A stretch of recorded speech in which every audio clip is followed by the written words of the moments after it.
ವಂದನೆಗಳಮ್ಮ. ವಂದನೆಗಳು. ಆತ್ಮೀಯರೆಲ್ಲರಿಗೂ ಯೇಸು ಕ್ರಿಸ್ತರ ನಾಮದಲ್ಲಿ ವಂದನೆಗಳು. ಎಲ್ಲರೂ ತಲೆಬಾಗಿಸಿರಿ, ಪ್ರಾರ್ಥನೆ ಮಾಡ್ಕೊಳ್ಳೋಣ. ಸರ್ವವನ್ನು, ಸರ್ವಲೋಕವನ್ನು, ಸರ್ವ ಜಗತ್ತನ್ನು ಸೃಷ್ಟಿ ಮಾಡಿರುವಂತಹ ಸೃಷ್ಟಿಕರ್ತನಾದ ಸರ್ವೇಶ್ವರನಾದ ನಮ್ಮ ತಂದೆಗೆ ಕೃತಜ್ಞತೆಗಳು, ಸ್ತೋತ್ರಗಳು ತಂದೆ. ಈ ಒಂದು ಬೆಳಗಿನ ಜಾವದಲ್ಲಿ ತಂದೆ, ನಿಮ್ಮ ಪಾದ ಸನ್ನಿಧಿಯಲ್ಲಿ ನಿಮ್ಮ ಮಕ್ಕಳಾಗಿರುವಂತ ನಾವು ಹೀಗೆ ಸೇರಿ ಗೂಗಲ್ ಮೀಟ್ ಮೂಲಕ ಸೇರಿ ಧ್ಯಾನಿಸ್ತಾ ಇದೀವಿ, ಆರಾಧಿಸ್ತಾ ಇದೀವಿ, ಕೊಂಡಾಡ್ತಾ ಇದೀವಿ. ಆ ಒಂದು ಭಾಗ್ಯವನ್ನು ನೀವು ಕಲ್ಪಿಸಿಕೊಟ್ಟಿದ್ದೀರ ತಂದೆ, ಸ್ತೋತ್ರಗಳು. ಇಷ್ಟು ತನಕ ನಿಮ್ಮ ಮಕ್ಕಳು ಹಾಡಿನ ಮೂಲಕ ನಿಮ್ಮನ್ನು ಮಹಿಮೆ ಪಡಿಸಿದ್ದಾರೆ. ಅದೇ ರೀತಿಯಲ್ಲಿ ತಂದೆ, ವಾಕ್ಯದ ಮೂಲಕ ನಮ್ಮೆಲ್ಲರನ್ನು ಬಲಪಡಿಸಿ ನಮ್ಮೆಲ್ಲರಿಗೂ ಬೇಕಾದಂತ ಆತ್ಮಿಕ ಜ್ಞಾನವನ್ನು ದಯಪಾಲಿಸಿ ತಲೆಬಾಗಿಸಿರುವಂತ ಎಲ್ಲ ಮಕ್ಕಳನ್ನು ಅವ್ರಿಗೆ ಬೇಕಾದಂತ ಆತ್ಮಿಕ ಆಹಾರವನ್ನು ನಿಮ್ಮ ಮಕ್ಕಳಿಗೆ ದಯಪಾಲಿಸಿ. ಅದೇ ರೀತಿಯಲ್ಲಿ ತಂದೆ, ಇನ್ನು ಅನೇಕ ಮಂದಿ ನಿಮ್ಮ ಮಕ್ಕಳು ಬಂದು ನಿಮ್ಮ ವಾಕ್ಯಗಳನ್ನು ತಿಳಿದುಕೊಳ್ಬೇಕು, ಕಲ್ತ್ಕೊಳ್ಬೇಕು. ಎಲ್ಲರಿಗೂ ಅವಕಾಶವನ್ನು ದಯಪಾಲಿಸಿ. ಯೇಸು ಪವಿತ್ರ ನಾಮದಲ್ಲಿ ಬೇಡಿ ಹೊಂದಿದ್ದೇವಪ್ಪ ತಂದೆಗೆ, ಆಮೆನ್. ಲೋಕರಕ್ಷಕನಾದ ಯೇಸು ಕ್ರಿಸ್ತನ ನಾಮದಲ್ಲಿ ಆತ್ಮೀಯರೆಲ್ಲರಿಗೂ ಹೃತ್ಪೂರ್ವಕ ವಂದನೆಗಳನ್ನು ತಿಳಿಸ್ತಾ ಇದ್ದೀನಿ. ಕ್ರಿಸ್ತನ ರಾಜ್ಯ ಪರಿಪಾಲನೆ, ಇಲ್ಲ ಕ್ರಿಸ್ತನ 1000 ವರ್ಷ ಆಳ್ವಿಕೆ, ಇದು 2ನೇ ಭಾಗ. ಆಲ್ರೆಡಿ ಇದ್ರ ಬಗ್ಗೆ ದೇವರ ರಾಜ್ಯವನ್ನು ಕುರಿತು ನಿರ್ದಿಷ್ಟವಾದ ಮಾಹಿತಿಗಳನ್ನ ಮಾತಾಡ್ಕೊಂಡು ಬಂದಿದ್ದೀನಿ, ಅದರಲ್ಲೇನೆ ಭಾಗ. ಆದ್ರೆ ಇವಾಗ ಕ್ರಿಸ್ತನ 1000 ವರ್ಷ ಆಳ್ವಿಕೆ ಬಗ್ಗೆ ಕಳೆದ ವಾರ ಮಾತಾಡಿದ್ದೀರಲ್ಲ, ಅದರಲ್ಲೇನೆ 2ನೇ ಭಾಗವನ್ನ ಅಂತೇಳಿ ನೀವು ಬರ್ತ್ಕೊಳ್ಳಿ. ಪ್ರಕಟಣೆ ಗ್ರಂಥ 20ನೇ ಅಧ್ಯಾಯ 4ನೇ ವಚನದಿಂದ 6ನೇ ವಚನದವರೆಗೆ ಓದಿಪ. ಹಾಗೆ ತರುವಾಯ ಸಿಂಹಾಸನಗಳನ್ನು ಕಂಡೆನು, ಅವುಗಳ ಮೇಲೆ ಜನರು ಕೂತಿದ್ದರು. ನ್ಯಾಯ ತೀರಿಸುವ ಅಧಿಕಾರವು ಅವರಿಗೆ ಕೊಡಲ್ಪಟ್ಟಿತು. ಇದಲ್ಲದೆ ಯೇಸುವಿನ ವಿಷಯವಾದ ಸಾಕ್ಷಿಯ ನಿಮಿತ್ತವಾಗಿಯೂ ದೇವರ ವಾಕ್ಯದ ನಿಮಿತ್ತವಾಗಿಯೂ ತಲೆಹುಯಿಸಿಕೊಂಡವರ ಆತ್ಮಗಳನ್ನು ಮೃಗಕ್ಕೂ ಅದರ ವಿಗ್ರಹಕ್ಕೂ ನಮಸ್ಕರಿಸದೆ ತಮ್ಮ ಹಣೆಯ ಮೇಲೆ ಮತ್ತು ಕೈಯ ಮೇಲೆ ಗುರುತು ಹಾಕಿಸಿಕೊಳ್ಳದೆ ಇರುವವರನ್ನು ಕಂಡೆನು. ಅವರು ಜೀವಿತರಾಗಿ ಎದ್ದು 1000 ವರ್ಷ ಕ್ರಿಸ್ತನೊಂದಿಗೆ ಆಳಿದರು. ಮಿಕ್ಕ ಸತ್ತವರು ಆ 1000 ವರ್ಷವು ತೀರುವ ತನಕ ಜೀವಿತರಾಗಿ ಏಳಲಿಲ್ಲ. ಇದೇ ಪ್ರಥಮ ಪುನರುತ್ಥಾನವು. ಪ್ರಥಮ ಪುನರುತ್ಥಾನದಲ್ಲಿ ಸೇರಿರುವವನು ಧನ್ಯನು, ಪರಿಶುದ್ಧನೂ ಆಗಿದ್ದಾನೆ. ಇಂಥವರ ಮೇಲೆ 2ನೆಯ ಮರಣಕ್ಕೆ ಅಧಿಕಾರವಿಲ್ಲ. ಆದರೆ ಅವರು ದೇವರಿಗೂ ಕ್ರಿಸ್ತನಿಗೂ ಯಾಜಕರಾಗಿ ಕ್ರಿಸ್ತನೊಂದಿಗೆ ಆ 1000 ವರ್ಷ ಆಳುವರು. ಸಾಕು. 1000 ವರ್ಷ ಆಳುವರು. ಈ ಒಂದು ವಚನದಲ್ಲಿದ್ದಂತ ವಿಷಯಗಳನ್ನ ಆಲ್ರೆಡಿ ಅನೇಕ ವಿಡಿಯೋಗಳನ್ನ ಮಾತಾಡಿದೀವಿ.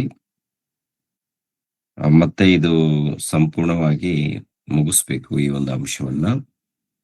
ಆದ್ದರಿಂದ ಇದನ್ನ ಮತ್ತೆ ನಾನು ಮಾತಾಡ್ತಾ ಇದ್ದೀನಿ. ಈ ಒಂದು ವಚನದಲ್ಲಿ ನೋಡಿ, ತರುವಾಯ ಸಿಂಹಾಸನಗಳನ್ನು ಕಂಡೆನು, ಅವುಗಳ ಮೇಲೆ ಜನರು ಕೂತಿದ್ದರು. ನ್ಯಾಯ ತೀರಿಸುವ ಅಧಿಕಾರವು ಅವರಿಗೆ ಕೊಡಲ್ಪಟ್ಟಿತು. ಯೇಸುವಿನ ವಿಷಯವಾದ ಸಾಕ್ಷಿಯ ನಿಮಿತ್ತವಾಗಿಯೂ ದೇವರ ವಾಕ್ಯದ ನಿಮಿತ್ತವಾಗಿಯೂ ತಲೆ ವಹಿಸಿಕೊಂಡವರ ಆತ್ಮಗಳನ್ನು ಮೃಗಕ್ಕೂ ಅದರ ವಿಗ್ರಹಕ್ಕೂ ನಮಸ್ಕರಿಸದೆ ತಮ್ಮ ಹಣೆಯ ಮೇಲೆ ಮತ್ತು ಕೈ ಮೇಲೆ ಗುರುತು ಹಾಕಿಸಿಕೊಳ್ಳದೆ ಇರುವವರನ್ನು ಕಂಡೆನು. ಅವರು ಜೀವಿತರಾಗಿ ಎದ್ದು 1000 ವರ್ಷ ಕ್ರಿಸ್ತನೊಂದಿಗೆ ಆಳಿದರು ಅಂತ ಇರುತ್ತಾರೆ. ಅಂದ್ರೆ ಇಲ್ಲಿ ಕ್ರೈಸ್ತರು ಕನ್ಫ್ಯೂಸ್ ಆಗೋದಕ್ಕೆ ಕಾರಣ ಏನಪ್ಪಾ ಅಂದ್ರೆ, ಈ ಸಿಂಹಾಸನ ಎನ್ನುವಂಥದ್ದು 2ನೇದಾಗಿ ದೇವರ ನಿಮಿತ್ತವಾಗಿ ಮರಣ ಹೊಂದಿರ್ತಾರಲ್ಲ, ಮರಣ ಹೊಂದಿರುವಂತಹ ಆತ್ಮಗಳು, ಎದ್ದು ಬರ್ತಾರೆ ಎನ್ನುವಂತ ಮಾತಿರುತ್ತೆ. ಎದ್ದು ಬರುವರು, ಎದ್ದು ಬಂದು ಎದ್ದು ಬಂದು ಕ್ರಿಸ್ತನೊಂದಿಗೆ 1000 ವರ್ಷ ಆಳುತ್ತಾರೆ, ಆಳ್ವಿಕೆ ಮಾಡ್ತಾರೆ ಎನ್ನುವಂತ ಮಾತಿರುವುದರಿಂದ ನಮ್ಮ ಕ್ರೈಸ್ತರಲ್ಲಿ ಅನೇಕರು ಇದು ಭವಿಷ್ಯತ್ತು ದಿನಗಳಲ್ಲಿ ನಡೆಯುತ್ತೆ, ಇವಾಗಲ್ಲ ಅಂತೇಳಿ ಫಿಕ್ಸ್ ಆಗ್ಬಿಟ್ಟಿದ್ದಾರೆ. ಕ್ರಿಸ್ತನ 1000 ವರ್ಷ ರಾಜ್ಯ ಪರಿಪಾಲನೆ, 1000 ವರ್ಷ ಆಳ್ವಿಕೆ, ರಾಜ್ಯ ಆಳ್ವಿಕೆ. ನೋಡಿ, 1ನೇ ಶತಮಾನದಲ್ಲಿ ಗಬ್ರಿಯೇಲ್ ದೇವದೂತನು ಬಂದು ಮರಿಯಮ್ಮಳಿಗೆ ದರ್ಶನ ಕೊಟ್ಟು, ಅಮ್ಮ, ನಿನ್ನ ಮೂಲಕ ಹುಟ್ಟುವಂತ ಮಗನು ದೇವರು ಕೊಟ್ಟಂತ ವರ. ಆತನು ಇಸ್ರಾಯೇಲ್ಯರ ರಾಜ್ಯವನ್ನು ಶಾಶ್ವತ ಕಾಲ ಆಳ್ವಿಕೆ ಮಾಡ್ತಾನೆ. ಆತನ ರಾಜ್ಯ ಪರಿಪಾಲನೆ ಶಾಶ್ವತ ಅಂತ ಹೇಳ್ತಾರೆ. ಯೇಸು ಕ್ರಿಸ್ತರು ಈ ಲೋಕಕ್ಕೆ ಬಂದ ಮೇಲೆ ಆಮೇಲೆ ಬೆಳೀತಾರೆ. ಯೇಸು ಕ್ರಿಸ್ತರು ಸುವಾರ್ತೆ ಸಾರುವುದಕ್ಕೆ ಪ್ರಾರಂಭ ಮಾಡ್ತಾರೆ. ಅದಕ್ಕಿಂತ ಮುಂಚಿತವಾಗಿ ಯೋಹಾನನು, ಸ್ನಾನಿಕನಾದ ಯೋಹಾನನಿರ್ತಾನೆ. ಇವರು ಕೂಡ ದೇವರ ರಾಜ್ಯ ಸಮೀಪವಾಗಿದೆ, ದೇವರ ರಾಜ್ಯ ಹತ್ತಿರವಾಗಿದೆ, ನೀವು ದೇವರ ಬಳಿಗೆ ಬನ್ನಿ, ನಿಮ್ಮ ತಪ್ಪುಗಳನ್ನು ಒಪ್ಪಿಕೊಂಡು ಅಂತೇಳಿ ಅವರು ಸುವಾರ್ತೆ ಪ್ರಾರಂಭ ಮಾಡ್ತಾರೆ. ಯೇಸು ಪ್ರಭು ಕೂಡ ಅದೇ ಮಾತಿನಿಂದ ಪ್ರಾರಂಭ ಮಾಡ್ತಾರೆ. ಸುವಾರ್ತೆ ಸಾರುವಾಗ ದೇವರ ರಾಜ್ಯವು ಸಮೀಪವಾಗಿದೆ ಅಂತ. ಆಮೇಲೆ ದೇವರ ರಾಜ್ಯ ಬೇಗ ಬರಲಿ ಅಂತೇಳಿ ಶಿಷ್ಯರಿಗೆ ಪ್ರಾರ್ಥನೆ ಕಲಿಸ್ಕೊಡುವಂಥದ್ದು ನೋಡ್ತೀವಿ. ಬರ್ತಾ ಬರ್ತಾ ಏನ್ರಿ, ಕೆಲವು ಅಧ್ಯಾಯಗಳನ್ನ ದಾಟುವಂತ ಸಮಯದಲ್ಲಿ ದೇವರ ರಾಜ್ಯವನ್ನು ಕುರಿತು ಹೇಳಿರುವಂತ ಮಾತೇನಪ್ಪ ಅಂದ್ರೆ, ದೇವರ ರಾಜ್ಯ ನಿಮ್ಮ ಹತ್ತಿರ ಬಂದಿದೆ, ಸಮೀಪವಾಗಿದೆ, ಆಮೇಲೆ ನಿಮ್ಮ ಹತ್ತಿರ ಇದೆ, ದೇವರ ರಾಜ್ಯ ಬಂದಿದೆ ಎಂಬುವಂತ ಮಾತುಗಳು ನೋಡ್ತೀವಿ. ಆಲ್ರೆಡಿ ನಾನು ಈ ಒಂದು ವಿಷಯವನ್ನ ಮಾತಾಡ್ಕೊಂಡು ಬಂದಿದ್ದೀನಿ. ಇನ್ನೊಂದು ವಚನ ಏನಪ್ಪಾ ಅಂದ್ರೆ, ಇಲ್ಲಿ ನಿಂತಿರೋರೊಳಗೆ ದೇವರ ರಾಜ್ಯವನ್ನ ನೋಡುವ ತನಕ ಮರಣ ಹೊಂದುವುದಿಲ್ಲ ಕೆಲವರು ಅಂತೇಳಿ. ಆಮೇಲೆ ಅಪೊಸ್ತಲರ ಕಾರ್ಯಗಳಲ್ಲಿ ಈ ದೇವರ ರಾಜ್ಯ ಹೇಗೆ ಪ್ರಾರಂಭವಾಗಿದೆ ಎನ್ನುವಂಥದ್ದನ್ನ ನಾವಲ್ಲಿ ಗಮನಿಸ್ತೀವಿ. ಕೊಲೆಸದವರಿಗೆ ಬರೆದ ಪತ್ರಿಕೆಯಲ್ಲಿ ನೋಡುವಾಗ 1ನೇ ಅಧ್ಯಾಯ 13ರ ವಚನದಲ್ಲಿ, ದೇವರ ರಾಜ್ಯದಲ್ಲಿ ಸೇರಿಸಿದನು, ನಮ್ಮನ್ನ ದೇವರ ರಾಜ್ಯದಲ್ಲಿ ಸೇರಿಸಿದನು, ಅಂಧತ್ವದಲ್ಲಿ ಅಂಧಕಾರದ ದೊರೆತನದಲ್ಲಿ ಬಿಡಿಸಿ ದೇವರ ರಾಜ್ಯದಲ್ಲಿ ಸೇರಿಸಿದನು ಅಂತಿರುತ್ತೆ. ಪ್ರಕಟಣೆ ಗ್ರಂಥದಲ್ಲಿ ಕೂಡ ಇರುತ್ತೆ, ನಮ್ಮನ್ನು ದೇವರ ರಾಜ್ಯದಲ್ಲಿ ಸೇರಿಸಿದನು ಅಂತ. ದೇವರ ರಾಜ್ಯದಲ್ಲಿ ಸೇರಿಸಿದನಂದ್ರೆ ದೇವರ ರಾಜ್ಯ ಬಂದ್ರೇನೆ ಸೇರಿಸ್ತಾರ, ಹಾಗೇನೆ ಸೇರಿಸ್ತಾರಂತ ನೋಡುವಾಗ ದೇವರ ರಾಜ್ಯ ಬಂದಿದೆ. ಆ ದೇವರ ರಾಜ್ಯನೇ ದೇವರ ಸಭೆ, ಪ್ರಿಯರಾದ ದೇವರ ಮಕ್ಕಳ ದೇವರ ರಾಜ್ಯನೇ ದೇವರ ಸಭೆ. ಈ ದೇವರ ರಾಜ್ಯವನ್ನು ಕುರಿತು ಬಹಳ ಮಂದಿ ಅರ್ಥ ಮಾಡಿಕೊಳ್ಳದೆ ಅಪಾರ್ಥ ಮಾಡಿಕೊಂಡು ಒಬ್ಬೊಬ್ಬರು ಒಂದೊಂದು ರೀತಿಯಲ್ಲಿ ಇದ್ದಾರೆ. ದೇವರ ರಾಜ್ಯ ಬಂದ ಮೇಲೆ ಮತ್ತೆ ಪ್ರಾರ್ಥನೆ ಕೂಡ ಅದನ್ನೇ ಮಾಡ್ತಾರೆ, ಇನ್ನು ಬರ್ಲಿ ದೇವರ ರಾಜ್ಯ ಬರ್ಲಿ ಅಂತ. ಮತ್ತೆ ಏನ್ ಅಂದ್ಕೊಂಡಿದ್ದಾರೆ ಇವರು? ದೇವರ ರಾಜ್ಯ ಅಂದ್ರೆ ಏನ್ ಅಂದ್ಕೊಂಡಿದಾರೋ ಗೊತ್ತಿಲ್ಲ. ಪರಲೋಕ ಈ ಭೂಲೋಕದಲ್ಲಿ ನೋಡ್ತಾರ ಹೇಗೆ? ಯೇಸು ಕ್ರಿಸ್ತನ ರಾಜ್ಯನೇ, ಯೇಸು ಕ್ರಿಸ್ತನ ಸಭೆನೇ ದೇವರ ರಾಜ್ಯ. ಪರಿಪಾಲನೆ, ಆಳ್ವಿಕೆ ಅಂದಾಗ ನಮ್ ಕೈಯಲ್ಲಿ ಗ್ರಂಥ ಇದೆ ನೋಡಿ, ಗ್ರಂಥ. ಈ ಗ್ರಂಥವನ್ನ ಕೈಯಲ್ಲಿ ಹಿಡಿದುಕೊಂಡು ಇದರ ಮೂಲಕ ಪಾಲನೆ ನಡೀತಾ ಇದೆ, ಆಳ್ವಿಕೆ. ಇಲ್ಲಿ ಡೌಟ್ ಏನ್ ಬರುತ್ತೆಪ್ಪ ಅಂತ ನೋಡುವಾಗ, ಪ್ರಕಟಣೆ ಗ್ರಂಥ 20ನೇ ಅಧ್ಯಾಯ 4ನೇ ವಚನದಲ್ಲಿ, ತರುವಾಯ ಸಿಂಹಾಸನಗಳನ್ನು ಕಂಡೆನು, ಅವುಗಳ ಮೇಲೆ ಜನರು ಕೂತಿದ್ದರು. ಇದು ಕಳೆದ ವಾರ ನೋಡಿದ್ದೀವಿ. ಸಿಂಹಾಸನಗಳಂದ್ರೆ ಯಾವುದು ಅಂದ್ರೆ, ಆಲ್ರೆಡಿ ಅಪೊಸ್ತಲರಿಗೂ 1ನೇ ಶತಮಾನದಲ್ಲಿ ಕ್ರೈಸ್ತರಿಗೂ, ಆಮೇಲೆ ಇವಾಗ ನಮಗೂ ಕೂಡ ಅದು ವರ್ತಿಸುತ್ತೆ. ಓಕೆ, ನ್ಯಾಯ ತೀರಿಸುವ ಅಧಿಕಾರವು ಅಂದ್ರೆ ತೀರ್ಪು ಮಾಡುವ ಅಧಿಕಾರ ಅಂದ್ರೆ, ಪ್ರಿಯರ ದೇವರ ಮಕ್ಕಳಿರ ಒಂದು ವಚನ ನೋಡಿ ಮುಂದಕ್ಕೆ ಹೋಗೋಣ. ಯೋಹಾನನು ಬರೆದ ಸುವಾರ್ತೆ 12ನೇ ಅಧ್ಯಾಯ 31ನೇ ವಚನ ಅಂದ್ಕೊಳ್ತೀನಿ. ಒಂದ್ಸರಿ ಯೋಹಾನನ ಬರೆದ ಸುವಾರ್ತೆ 12ನೇ ಅಧ್ಯಾಯ 31ನೇ ವಚನ ಒಂದ್ಸರಿ ಓದಿಪ. ಈಗ ಹ್ಮ್ ಈ ಲೋಕಕ್ಕೆ ತೀರ್ಪು ಆಗುತ್ತದೆ. ಈ ಇಹಲೋಕಾಧಿಪತಿಯು ಹೊರಗೆ ನೂಕಲ್ಪಡುವನು. ಸಾಕು. ಈಗ ಈ ಲೋಕಕ್ಕೆ ತೀರ್ಪು ಆಗುತ್ತದೆ. ಇಹಲೋಕಾಧಿಪತಿ ಹೊರಗೆ ನೂಕಲ್ಪಡುವನು. ಅಂದ್ರೆ ಈಗ ಈ ಲೋಕಕ್ಕೆ ತೀರ್ಪು ನಡೀತಾ ಇದೆ. ಹೇಗೆ ತೀರ್ಪು ನಡೀತಾ ಇದೆ? ಈಗ ಈ ಲೋಕಕ್ಕೆ ತೀರ್ಪು ಮಾಡೋರು ಯಾರು? ಸಿಂಹಾಸನದ ಮೇಲೆ ಕೂತುಕೊಂಡಂತ ಭಕ್ತರು ತೀರ್ಪು ಮಾಡ್ತಾರೆ. ಹೇಗೆ ತೀರ್ಪು ಮಾಡ್ತಾರೆ? ಲೋಕಕ್ಕೆ ತೀರ್ಪು ಮಾಡುವಂಥದ್ದು ಹೇಗೆ ಅಂತ ನೋಡುವಾಗ, ಅದೇ ವಾಕ್ಯವನ್ನ ಹಿಡಿದುಕೊಂಡು ಸರ್ವಲೋಕಕ್ಕೆ ಸುವಾರ್ತೆಯನ್ನ ಸಾರುವಂತದ್ದು ಇದೆಯಲ್ಲ, ಅದು ನ್ಯಾಯ ತೀರಿಸುವಂತ. ಅಂದ್ರೆ ಸರ್ವಲೋಕಕ್ಕೆ ಸುವಾರ್ತೆ ಅಂದ್ರೆ ಯೇಸು ಕ್ರಿಸ್ತರ ಬಗ್ಗೆ ಸಾರ್ತೀವಿ. ನಂಬಿದರೆ ನಿಮ್ಗೆ ರಕ್ಷಣೆ ಇರುತ್ತೆ, ನಂಬದೆ ಹೋದ್ರೆ ನಿಮ್ಗೆ ದಂಡನೆ, ತೀರ್ಪು. ಇನ್ನೊಂದು ಮಾತನ್ನು ಗಮನಿಸೋಣ. 5:24ನೇ ವಚನ, ಯೋಹಾನ್ ಬರೆದ ಸುವಾರ್ತೆ 5ನೇ ಅಧ್ಯಾಯ 24ನೇ ವಚನ. 5:24. ನನ್ನ ವಾಕ್ಯವನ್ನು ಕೇಳಿ ನನ್ನನ್ನು ಕಳಿಸಿದಾತನನ್ನು ನಂಬುವವನು ನಿತ್ಯ ಜೀವವನ್ನು ಹೊಂದಿದ್ದಾನೆ. ಅವನು ತೀರ್ಪಿಗೆ ಗುರಿಯಾಗುವುದಿಲ್ಲ, ಮರಣದಿಂದ ಪಾರಾಗಿ ಜೀವಕ್ಕೆ ಸೇರಿದ್ದಾನೆ. ಸಾಕು. ಮರಣದಿಂದ ಪಾರಾಗಿ ಜೀವಕ್ಕೆ ಸೇರಿದ್ದಾನೆ, ಅವನಿಗೆ ತೀರ್ಪಾಗಲ್ಲ ಅಂತ ಹೇಳ್ತಾರೆ. ಅಂದ್ರೆ ಇಲ್ಲಿ ನೋಡಿ, ನಿಮಗೆ ನಿಜ ನಿಜವಾಗಿ ಹೇಳುತ್ತೇನೆ, ನನ್ನ ವಾಕ್ಯವನ್ನು ಕೇಳಿ ನನ್ನನ್ನು ಕಳಿಸಿದ ಆತನನ್ನು ನಂಬುವನು ನಿತ್ಯ ಜೀವವನ್ನು ಹೊಂದಿದ್ದಾನೆ ಅಂತ. ನಿತ್ಯ ಜೀವವನ್ನ ಹೊಂದಿದ್ದಾನೆ, ಅವನು ಮರಣದಿಂದ ಪಾರಾಗಿ ಜೀವಕ್ಕೆ ಸೇರಿದ್ದಾನೆ ಎನ್ನುವಂತ ಮಾತನ್ನ ನಾವು ನೋಡುತ್ತೀವಿ. ಜೀವಕ್ಕೆ ಸೇರಿದ್ದಾನೆ ಅಂತ, ಮರಣದಿಂದ ಪಾರಾಗಿ ಜೀವಕ್ಕೆ ಸೇರಿದ್ದಾನೆ ಅಂತ. ಅಂದ್ರೆ ಬದುಕಿದ್ದಾಗ ಜೀವಕ್ಕೆ ಸೇರಿದ್ದಾನ? ಜೀವಕ್ಕೆ ಸೇರಿದಾನ ಅಂದ್ರೆ ಇವ್ರು ನಿತ್ಯ ಜೀವನ ಪಡ್ಕೊಂಡಿದ್ದಾರ ಅಂತ ನೋಡುವಾಗ, ಸತ್ತ ಮೇಲೆ ಪರದೇಶಿಗೆ ಹೋಗುವಂಥದ್ದು. ಅಂದ್ರೆ ಪರದೇಶಿಗೆ ಹೋಗಿ ಆಮೇಲೆ ಯೇಸು ಕ್ರಿಸ್ತರು ಬಂದು ಪರಲೋಕ ಕರ್ಕೊಂಡು ಹೋಗ್ತಾರಲ್ಲ, ಆ ಪರಲೋಕನೇ ನಿತ್ಯ ಜೀವ ಅಂತ ನೋಡ್ತೀವಿ ನಾವು. ಇಲ್ಲಿ ನೋಡುವಾಗ ಆಲ್ರೆಡಿ ಇವ್ರು ನಿತ್ಯ ಜೀವನ ಪಡ್ಕೊಂಡಿದ್ದಾರೆ ಅಂತ ಹೇಳ್ತಾರೆ. ನಿತ್ಯ ಜೀವ ಅಂದ್ರೆ ಏನು? ಪರಲೋಕ ಅಂತ ನಾವು ನೋಡ್ತೀವಿ. ಅಂದ್ರೆ ಒಂದು ಗಮನಿಸ್ಬೇಕು, ಯೇಸು ಕ್ರಿಸ್ತರಲ್ಲೇ ನಿತ್ಯ ಜೀವ ಇದೆ. ಯೇಸು ಕ್ರಿಸ್ತರ ಮಾತನ್ನ ನಾವು ಕೇಳಿಕೊಂಡಾಗ ನಿತ್ಯ ಜೀವನ ನಾವು ಪಡ್ಕೊಂಡಿದ್ದೀವಿ. ನಿತ್ಯ ಜೀವನ ಪಡ್ಕೊಂಡಿದ್ದೀವಿ ಅಂದ್ರೆ ಅರ್ಥ ಏನಪ್ಪಾ ಅಂದ್ರೆ, ಅಲ್ಲಿ ಬಂದಿದೀವಿ, ನಾವು ಆಲ್ರೆಡಿ ನಿತ್ಯ ಜೀವದೊಳಗೆ ಬಂದಿದ್ದೀವಿ. ಇವಾಗ ಒಂದ್ ವೇಳೆ ನಾವು ಸತ್ತೋದ್ರು ಕೂಡ ನರಕಕ್ಕೆ ಹೋಗಲ್ಲ. ಯಾಕೆಂದ್ರೆ ವಾಕ್ಯದ ಪ್ರಕಾರ ಯಾರು ನಡ್ಕೊಳ್ತಾರೋ, ಒಂದ್ ವೇಳೆ ಸತ್ತೋದೀವಿ ಅಂತ ತಿಳ್ಕೊಳ್ಳಿ, ಸೀದಾ ಪರದೈಸಿಗೆ ಹೋಗ್ತೀವಿ. ಆಲ್ರೆಡಿ ನಿಮ್ಗೆ ಪರಲೋಕ ಕೂಡ ರೆಡಿ ಆಗಿದೆ, ಫಿಕ್ಸ್ ಆಗಿದೆ. ಓಕೆ. ವಾಕ್ಯದ ಪ್ರಕಾರ ಗಮನಿಸುವಾಗ ಈ ತರ ಇರುತ್ತೆ ಪ್ರಿಯರೇ.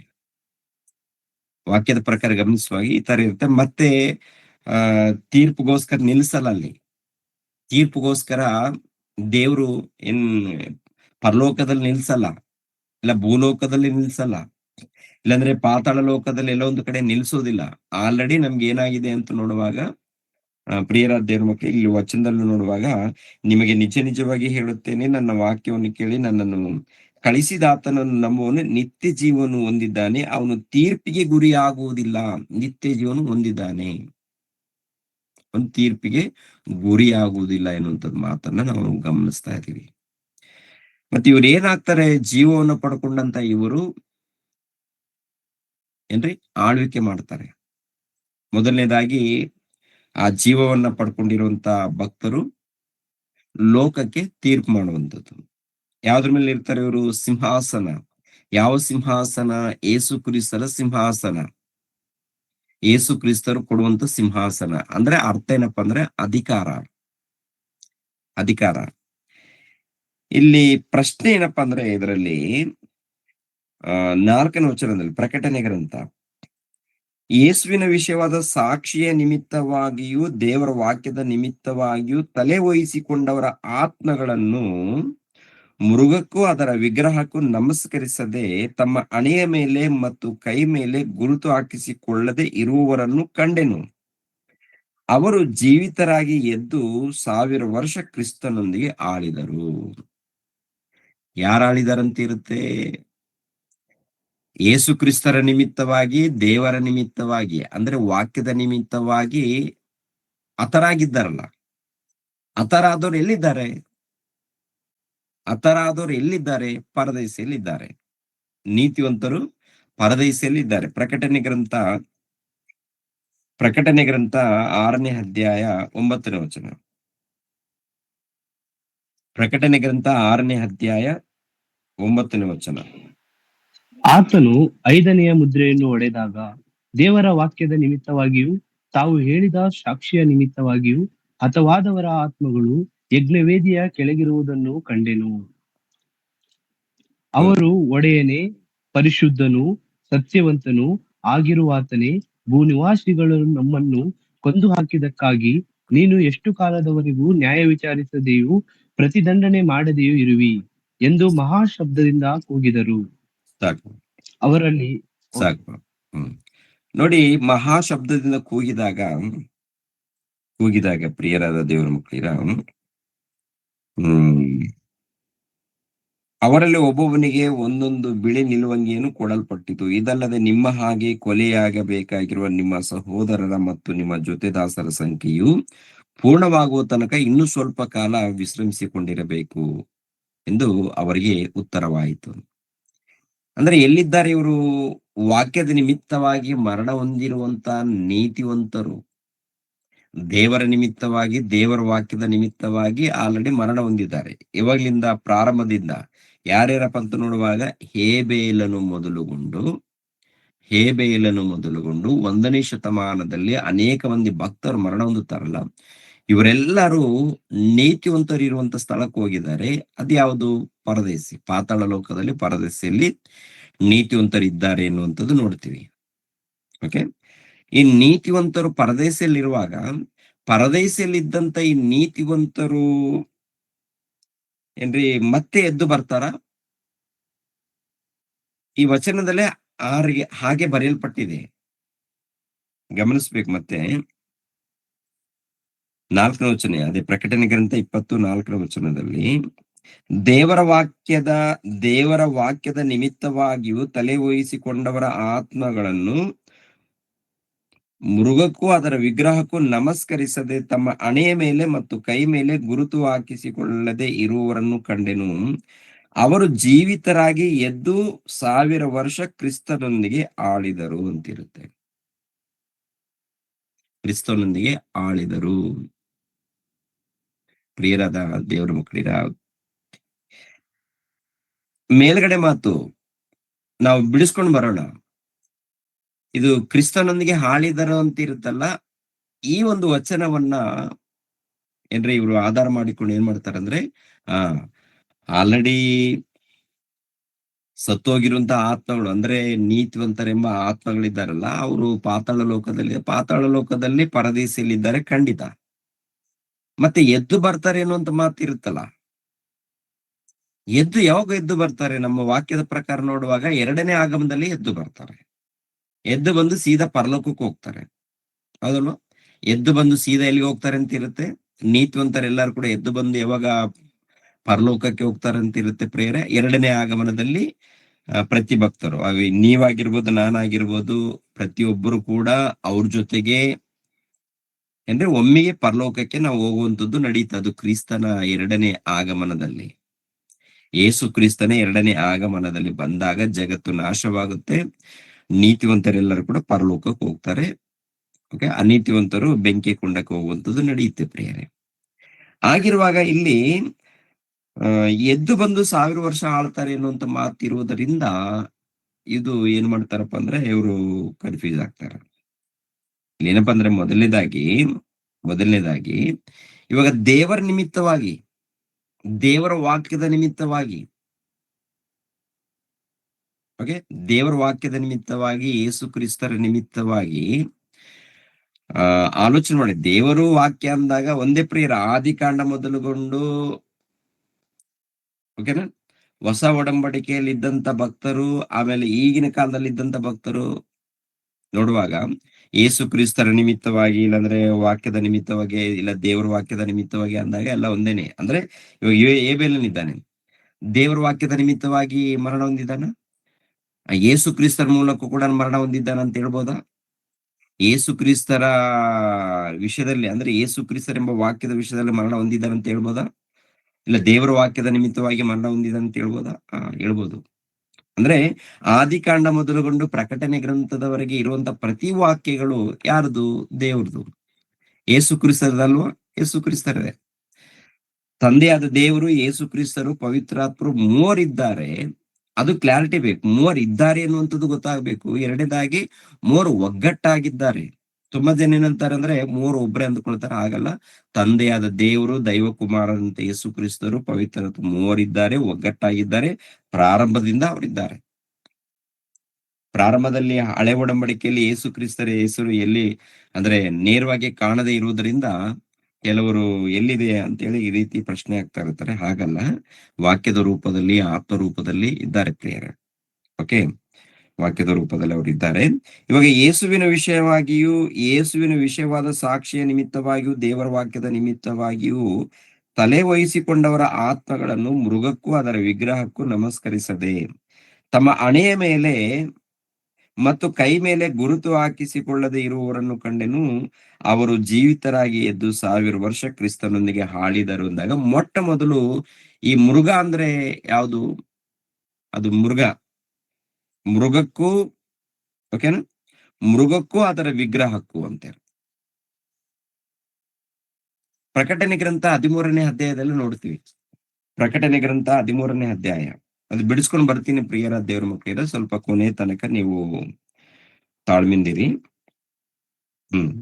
ಪ್ರಕಟಣೆ ಗ್ರಂಥ 13ನೇ ಅಧ್ಯಾಯ 1ನೇ ವಚನದಿಂದ 3ನೇ ವಚನದವರೆಗೆ ಸರ್ ಓದಪ್ಪ. ಯುದ್ಧ ಮಾಡುವುದಕ್ಕೆ ಹೊರಟು ಸಮುದ್ರ ತೀರದ ಮರಳಿಗೆ ಮೇಲೆ ನಿಂತನು. ಸಮುದ್ರದಿಂದ ಮೃಗವು ಏರಿ ಬರುವುದನ್ನು ಕಂಡೆನು. ಅದಕ್ಕೆ 7 ತಲೆಗಳು ಮತ್ತು ಕೊಂಬುಗಳ ಮೇಲೆ 10 ಮುಕುಟಗಳು, ತಲೆಗಳ ಮೇಲೆ ದೇವದೂಷಣ ನಾಮಗಳು ಇದ್ದವು. ನಾನು ಕಂಡ ಮೃಗವು ಚಿರತೆಯಂತಿತ್ತು. ಅದರ ಕಾಲುಗಳು ಕರಡಿಯ ಕಾಲುಗಳಂತಿತ್ತು. ಅದರ ಬಾಯಿ ಸಿಂಹದ ಬಾಯಂತೆ ಇದ್ದವು. ಅದಕ್ಕೆ ಘಟಸರ್ಪವು ಶಕ್ತಿಯನ್ನು, ಸಿಂಹಾಸನವನ್ನು, ಮಹಾ ಅಧಿಕಾರವನ್ನು ಕೊಟ್ಟನು. ಅದರ ತಲೆಗಳಲ್ಲಿ ಒಂದು ತಲೆ ಗಾಯ ಹೊಂದಿ ಸಾಯುವ ಹಾಗಿರುವುದನ್ನು ಕಂಡೆನು. ಆ ಮರಣಕರವಾದ ಗಾಯವು ವಾಸಿಯಾಯಿತು. ಭೂಲೋಕದವರೆಲ್ಲರೂ ಆ ಮೃಗವನ್ನು ನೋಡುತ್ತಾ ಆಶ್ಚರ್ಯಪಟ್ಟರು. ಸಾಕಪ್ಪ, ಸಾಕು. ಇಲ್ಲಿ ಮೃಗವು ಸಮುದ್ರದಿಂದ ಮೃಗವು ಏರಿ ಬರುವುದನ್ನು ಕಂಡೆನು. ಅದಕ್ಕೆ 7 ತಲೆಗಳು 10 ಕೊಂಬುಗಳು, ಕೊಂಬುಗಳ ಮೇಲೆ 10 ಮುಕುಟಗಳು, ತಲೆಗಳ ಮೇಲೆ ದೇವದೂಷಣ ನಾಮಗಳು ಇದ್ದವು. ಅಂದ್ರೆ ಮೃಗವು ಅಂದ್ರೆ ಯಾವುದು? ಆ ಮೃಗಕ್ಕೆ 7 ತಲೆಗಳು 10 ಕೊಂಬುಗಳು ಇದೆ ಅಂತ ನೋಡ್ತೀವಿ ಪ್ರಿಯರೇ. ಇದು ಯಾವುದು ಎನ್ನುವಂತ ವಿಷಯವನ್ನ ಒಂದ್ಸಾರಿ ದಾನಿಯೇಲ್ ಗ್ರಂಥಕ್ಕೆ ನಾವು ಹೋಗೋಣ. ದಾನಿಯೇಲ್ ಗ್ರಂಥ 7ನೇ ಅಧ್ಯಾಯ ಏನ್ರಿ, ದಾನಿಯೇಲ ಗ್ರಂಥ 7ನೇ ಅಧ್ಯಾಯ 1ನೇ ವಚನದಿಂದ ನಾವು ನೋಡ್ಕೊಂಡು ಬಂದ್ರೆ ಅಲ್ಲಿ ಕೂಡ ಈ ಮೃಗದ ಬಗ್ಗೆ ಬರೆಯಲ್ಪಟ್ಟಿರುತ್ತೆ. ಈ ಪ್ರಕಟಣೆ ಗ್ರಂಥ 13ನೇ ಅಧ್ಯಾಯದಲ್ಲಿ ಇದ್ದಂತ ಮೃಗ ಇದೆಯಲ್ಲ, ಈ ಮೃಗಕ್ಕೆ ನೋಡುವಾಗ ಪ್ರಿಯರಾದ ದೇವ್ರ ಮಕ್ಕಳಿರ ಕೆಲವು ಆಕಾರವನ್ನು ತೋರಿಸಿದ್ದಾನೆ. ಏನ್ ಆಕಾರಪ್ಪ ಅಂತ ನೋಡುವಾಗ, ಆ ಮೃಗವು ಚಿರತೆಯಂತಿತ್ತು. ಅದರ ಕಾಲುಗಳು ಕರಡಿಯ ಕಾಲುಗಳಂತಿದ್ದವು. ಅದರ ಬಾಯಿ ಸಿಂಹದ ಬಾಯಿ ಅಂತಿದ್ದವು. ಅದಕ್ಕೆ ಘಟಸರ್ಪನು ಶಕ್ತಿಯನ್ನು ಕೊಟ್ಟಿದ್ದಾನೆ ಎನ್ನುವಂಥದ್ದು ನೋಡ್ತೀವಿ. ಅಂದ್ರೆ ಇಲ್ಲಿ ನೋಡುವಾಗ, ಇಲ್ಲಿ ಪ್ರಕಟಣೆ ಗ್ರಂಥದಲ್ಲಿ ನೋಡುವಾಗ ಮೃಗ ಒಂದೇ, ಆದ್ರೆ ಆ ಮೃಗದಲ್ಲಿ 4 ಆಕಾರಗಳನ್ನು ನೋಡ್ತೀವಿ. 4 ಮೃಗಗಳ ಆಕಾರ. ಚಿರತೆಯ ಆಕಾರವನ್ನು ನೋಡ್ತೀವಿ, ಕರಡಿಯ ಆಕಾರವನ್ನು ನೋಡ್ತೀವಿ, ಸಿಂಹದ ಆಕಾರವನ್ನು ನೋಡ್ತೀವಿ ಪ್ರಿಯರೇ. ಅದಕ್ಕೆ ಘಟಸರ್ಪನ ಅಧಿಕಾರ ಕೊಟ್ಟಿದ್ದಾನೆ ಅನ್ನುವಂಥದ್ದು ನೋಡ್ತೀವಿ. ಆ ದಾನಿಯೇಲ್ ಗ್ರಂಥದಲ್ಲಿ ನೋಡುವಾಗ ಏನ್ರಿ, 4 ಮೃಗಗಳು ಬೇರೆ ಬೇರೆ ಇದ್ದ ಹಾಗೆ ನಾವು ಇಲ್ಲಿ ಗಮನಿಸ್ತೀವಿ. 4 ಮೃಗಗಳು ಅಂದ್ರೆ ಸಮಯ ಜಾಸ್ತಿ ಇಲ್ಲ, ಯಾಕೆಂದ್ರೆ ಇದ್ರ ಬಗ್ಗೆ ಬಿಡಿಸ್ಕೊಂಡು ಬರ್ಬೇಕಾದ್ರೆ ಬಹಳ ಸಮಯ ಬೇಕಾಗತ್ತೆ. 7ನೇ ಅಧ್ಯಾಯ 1ನೇ ವಚನದಿಂದ ನೀವು ಬರ್ಕೊಳ್ಳಿ. ಇದರಲ್ಲಿ 4 ಮೃಗಗಳು, ಬೇರೆ ಬೇರೆ ಮೃಗಗಳನ್ನ ತೋರಿಸಿರ್ತಾರೆ. ಈ ಮೃಗಗಳು ಯಾವುದು ಎನ್ನುವುದಕ್ಕೆ ನಾನು ಒಂದು ವಚನ ಕೊಡ್ತೀನಿ. ಅದರಲ್ಲೇನೆ 7ನೇ ಅಧ್ಯಾಯ 15ನೇ ವಚನ ನೋಡಿ ಪ್ರಿಯರೇ. 7ನೇ ಅಧ್ಯಾಯ 15ನೇ ವಚನದಿಂದ 18ನೇ ವಚನದವರೆಗೆ ನಾನು ಓದ್ತೀನಿ. ದಾನಿಯೇಲನಾದ ನನ್ನ ಆತ್ಮವು ನನ್ನ ಶರೀರದೊಳಗೆ ವ್ಯತ್ಯಗೊಂಡಿತು. ನನ್ನ ಮನಸ್ಸಿನಲ್ಲಿ ಬಿದ್ದ ಕನಸುಗಳು ನನ್ನನ್ನು ಕಳವಳಪಡಿಸಿದವು. ನಾನು ಹತ್ತಿರ ನಿಂತಿರುವವರಲ್ಲಿ ಒಬ್ಬನ ಬಳಿಗೆ ಹೋಗಿ, ಇವುಗಳ ಸತ್ಯಾರ್ಥವೇನೆಂದು ವಿಚಾರಿಸಲು ಅವನು ನನಗೆ, ಆ 4 ದೊಡ್ಡ ಮೃಗಗಳು ಲೋಕಸಾಗರದೊಳಗೆ ಲೋಕಸಾಗರದೊಳಗಿಂದ ಏರತಕ್ಕ 4 ರಾಜ್ಯಗಳು. ಮೃಗಗಳು ಏನಂತ ಹೇಳ್ತಾರೆ ಹೇಳಿ ಪ್ರಿಯರೇ? 4 ರಾಜ್ಯಗಳು. ಆದರೆ ರಾಜ್ಯವು ಪರಸ್ಪರನ ಭಕ್ತರಿಗೆ ಲಭಿಸುವುದು. ಏನ್ರಿ? ಆದರೆ ರಾಜ್ಯವು ಪರಸ್ಪರನ ಭಕ್ತರಿಗೆ ಲಭಿಸುವುದು. ಅವರೇ ಅದನ್ನು ತಲತಲಾಂತರಕ್ಕೂ ಶಾಶ್ವತವಾಗಿ ಅನುಭವಿಸುವರು ಎಂದು ಆ ವಿಷಯಗಳ ತಾತ್ಪರ್ಯವನ್ನು ವಿವರಿಸಿದನು. ಇಲ್ಲಿ 4 ಮೃಗಗಳು ಕಾಣುವಂಥದ್ದು ಏನ್ ಹೇಳಿ? 4 ಮೃಗಗಳು.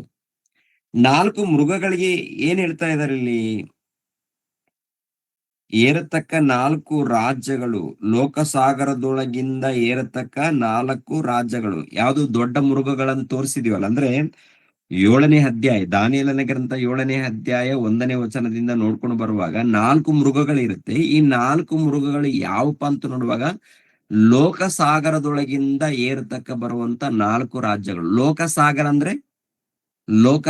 ಅಂದ್ರೆ ಲೋಕದಲ್ಲಿ ಇದ್ದಂತ ಜನ. ಲೋಕಸಾಗರ ಅಂದ್ರೆ ಲೋಕದಲ್ಲಿ ಇದ್ದಂತ ಜನಕ್ಕೆ ಹೇಳಿದ್ದಾರೆ, ಜನ. ಓಕೆ. ಆ ಲೋಕಸಾಗರ ಅಂದ್ರೆ ಜನಗಳ ಮಧ್ಯದಲ್ಲಿ 4 ಮೃಗಗಳಂದ್ರೆ 4 ರಾಜ್ಯಗಳು. 4 ರಾಜ್ಯಗಳು ಯಾವ ರಾಜ್ಯಗಳು ನೋಡಿದ್ದೀವಿ? 4 ರಾಜ್ಯಗಳಂದ್ರೆ ಬ್ಯಾಬಿಲೋನ್ ಸಾಮ್ರಾಜ್ಯ, ಮೇದ್ಯರ ಪಾರಸಿಕ ಸಾಮ್ರಾಜ್ಯ, ಗ್ರೀಕು ಸಾಮ್ರಾಜ್ಯ, ರೋಮಾ ಸಾಮ್ರಾಜ್ಯ. ಈ 4 ರಾಜ್ಯಗಳಿಗೆ ಹಳೆ ಒಡಂಬಡಿಕೆಯಲ್ಲಿ ನೋಡುವಾಗ 4 ಮೃಗಗಳಂತ ಹೇಳ್ತಾರೆ. ಹೊಸ ಒಡಂಬಡಿಕೆಯಲ್ಲಿ ನೋಡುವಾಗ ಒಂದೇ ಮೃಗ ಅಂತ ಹೇಳ್ತಾರೆ. ಒಂದೇ ಮೃಗಕ್ಕೆ 4 ಮೃಗಗಳಲ್ಲಿ ಇದ್ದಂತ ಗುಣಗಳು ಒಂದೇ ಮೃಗದಲ್ಲಿ ನೋಡ್ತೀವಿ, ಪ್ರಕಟಣೆ ಗ್ರಂಥದಲ್ಲಿ. ಹಳೆ ಒಡಂಬಡಿಕೆಯಲ್ಲಿ 4 ಮೃಗಗಳಿರುತ್ತೆ. ಆ 4 ಮೃಗಗಳು ಯಾವುದು ಅಂತೇಳಿ ನೋಡುವಾಗ, ಗಮನಿಸುವಾಗ ಅಲ್ಲಿ ಕ್ಲಾರಿಟಿ ಕೊಟ್ಟಿದ್ದಾರೆ. ಮತ್ತೊಂದು ವಚನ ನೋಡೋಣ. 7ನೇ ಅಧ್ಯಾಯ 19ನೇ ವಚನದಿಂದ. 7ನೇ ಅಧ್ಯಾಯ 19ನೇ ವಚನದಿಂದ ನಾವು ಓದ್ಕೊಂಡು ಹೋದರೆ, ಪ್ರಿಯರಾದ ದೇವರ ಮಕ್ಕಳಿರ, ಗಮನಿಸೋಣ. ಇದು ಬಹಳ 28ನೇ ವಚನದವರೆಗೆ ಇರುತ್ತೆ. 28ನೇ ವಚನದವರೆಗೆ ಓದ್ಕೊಂಡು ಬರ್ಬೇಕಾಗತ್ತೆ.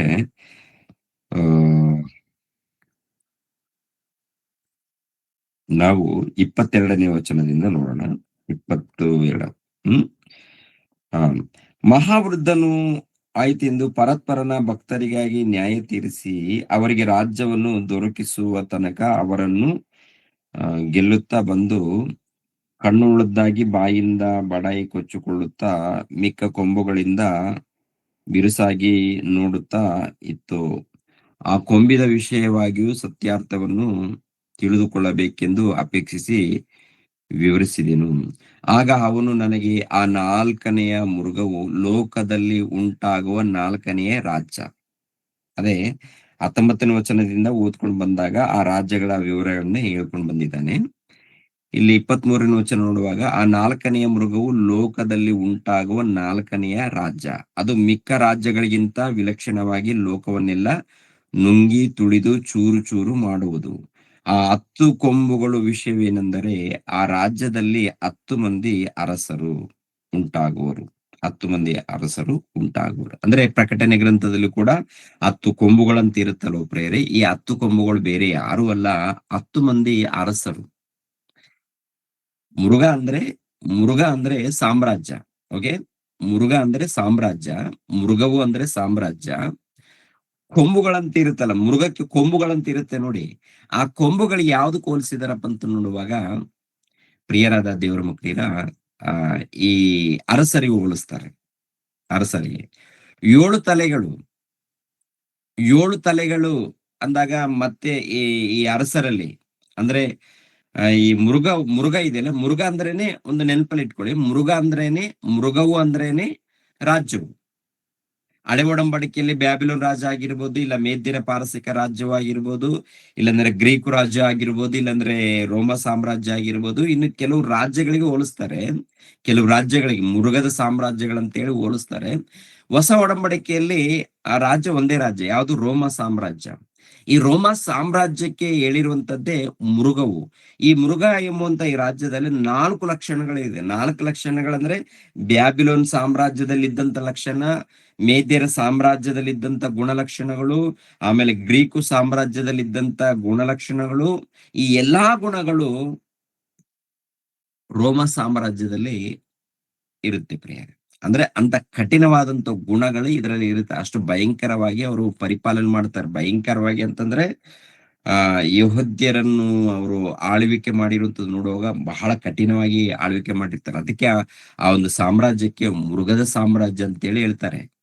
ಪ್ರಕಟಣೆ ಗ್ರಂಥದಲ್ಲಿ ಮೃಗ ಎಂದು ಇರುವುದರಿಂದ ಮೃಗ ಅಂತ ತಗೊಂಡ್ರೆ ಅರ್ಥ ಆಗತ್ತ ಮೃಗವು ಅಂತೇಳಿ. ತಲೆಯಲ್ಲಿ ಕೊಂಬುಗಳಂತ ಇರುತ್ತೆ, 7 ತಲೆಗಳಂತ ಇರುತ್ತೆ. ಅಂತ ಆಕಾರ ಬರುತ್ತಾ ಮೃಗವಂದ್ರೆ?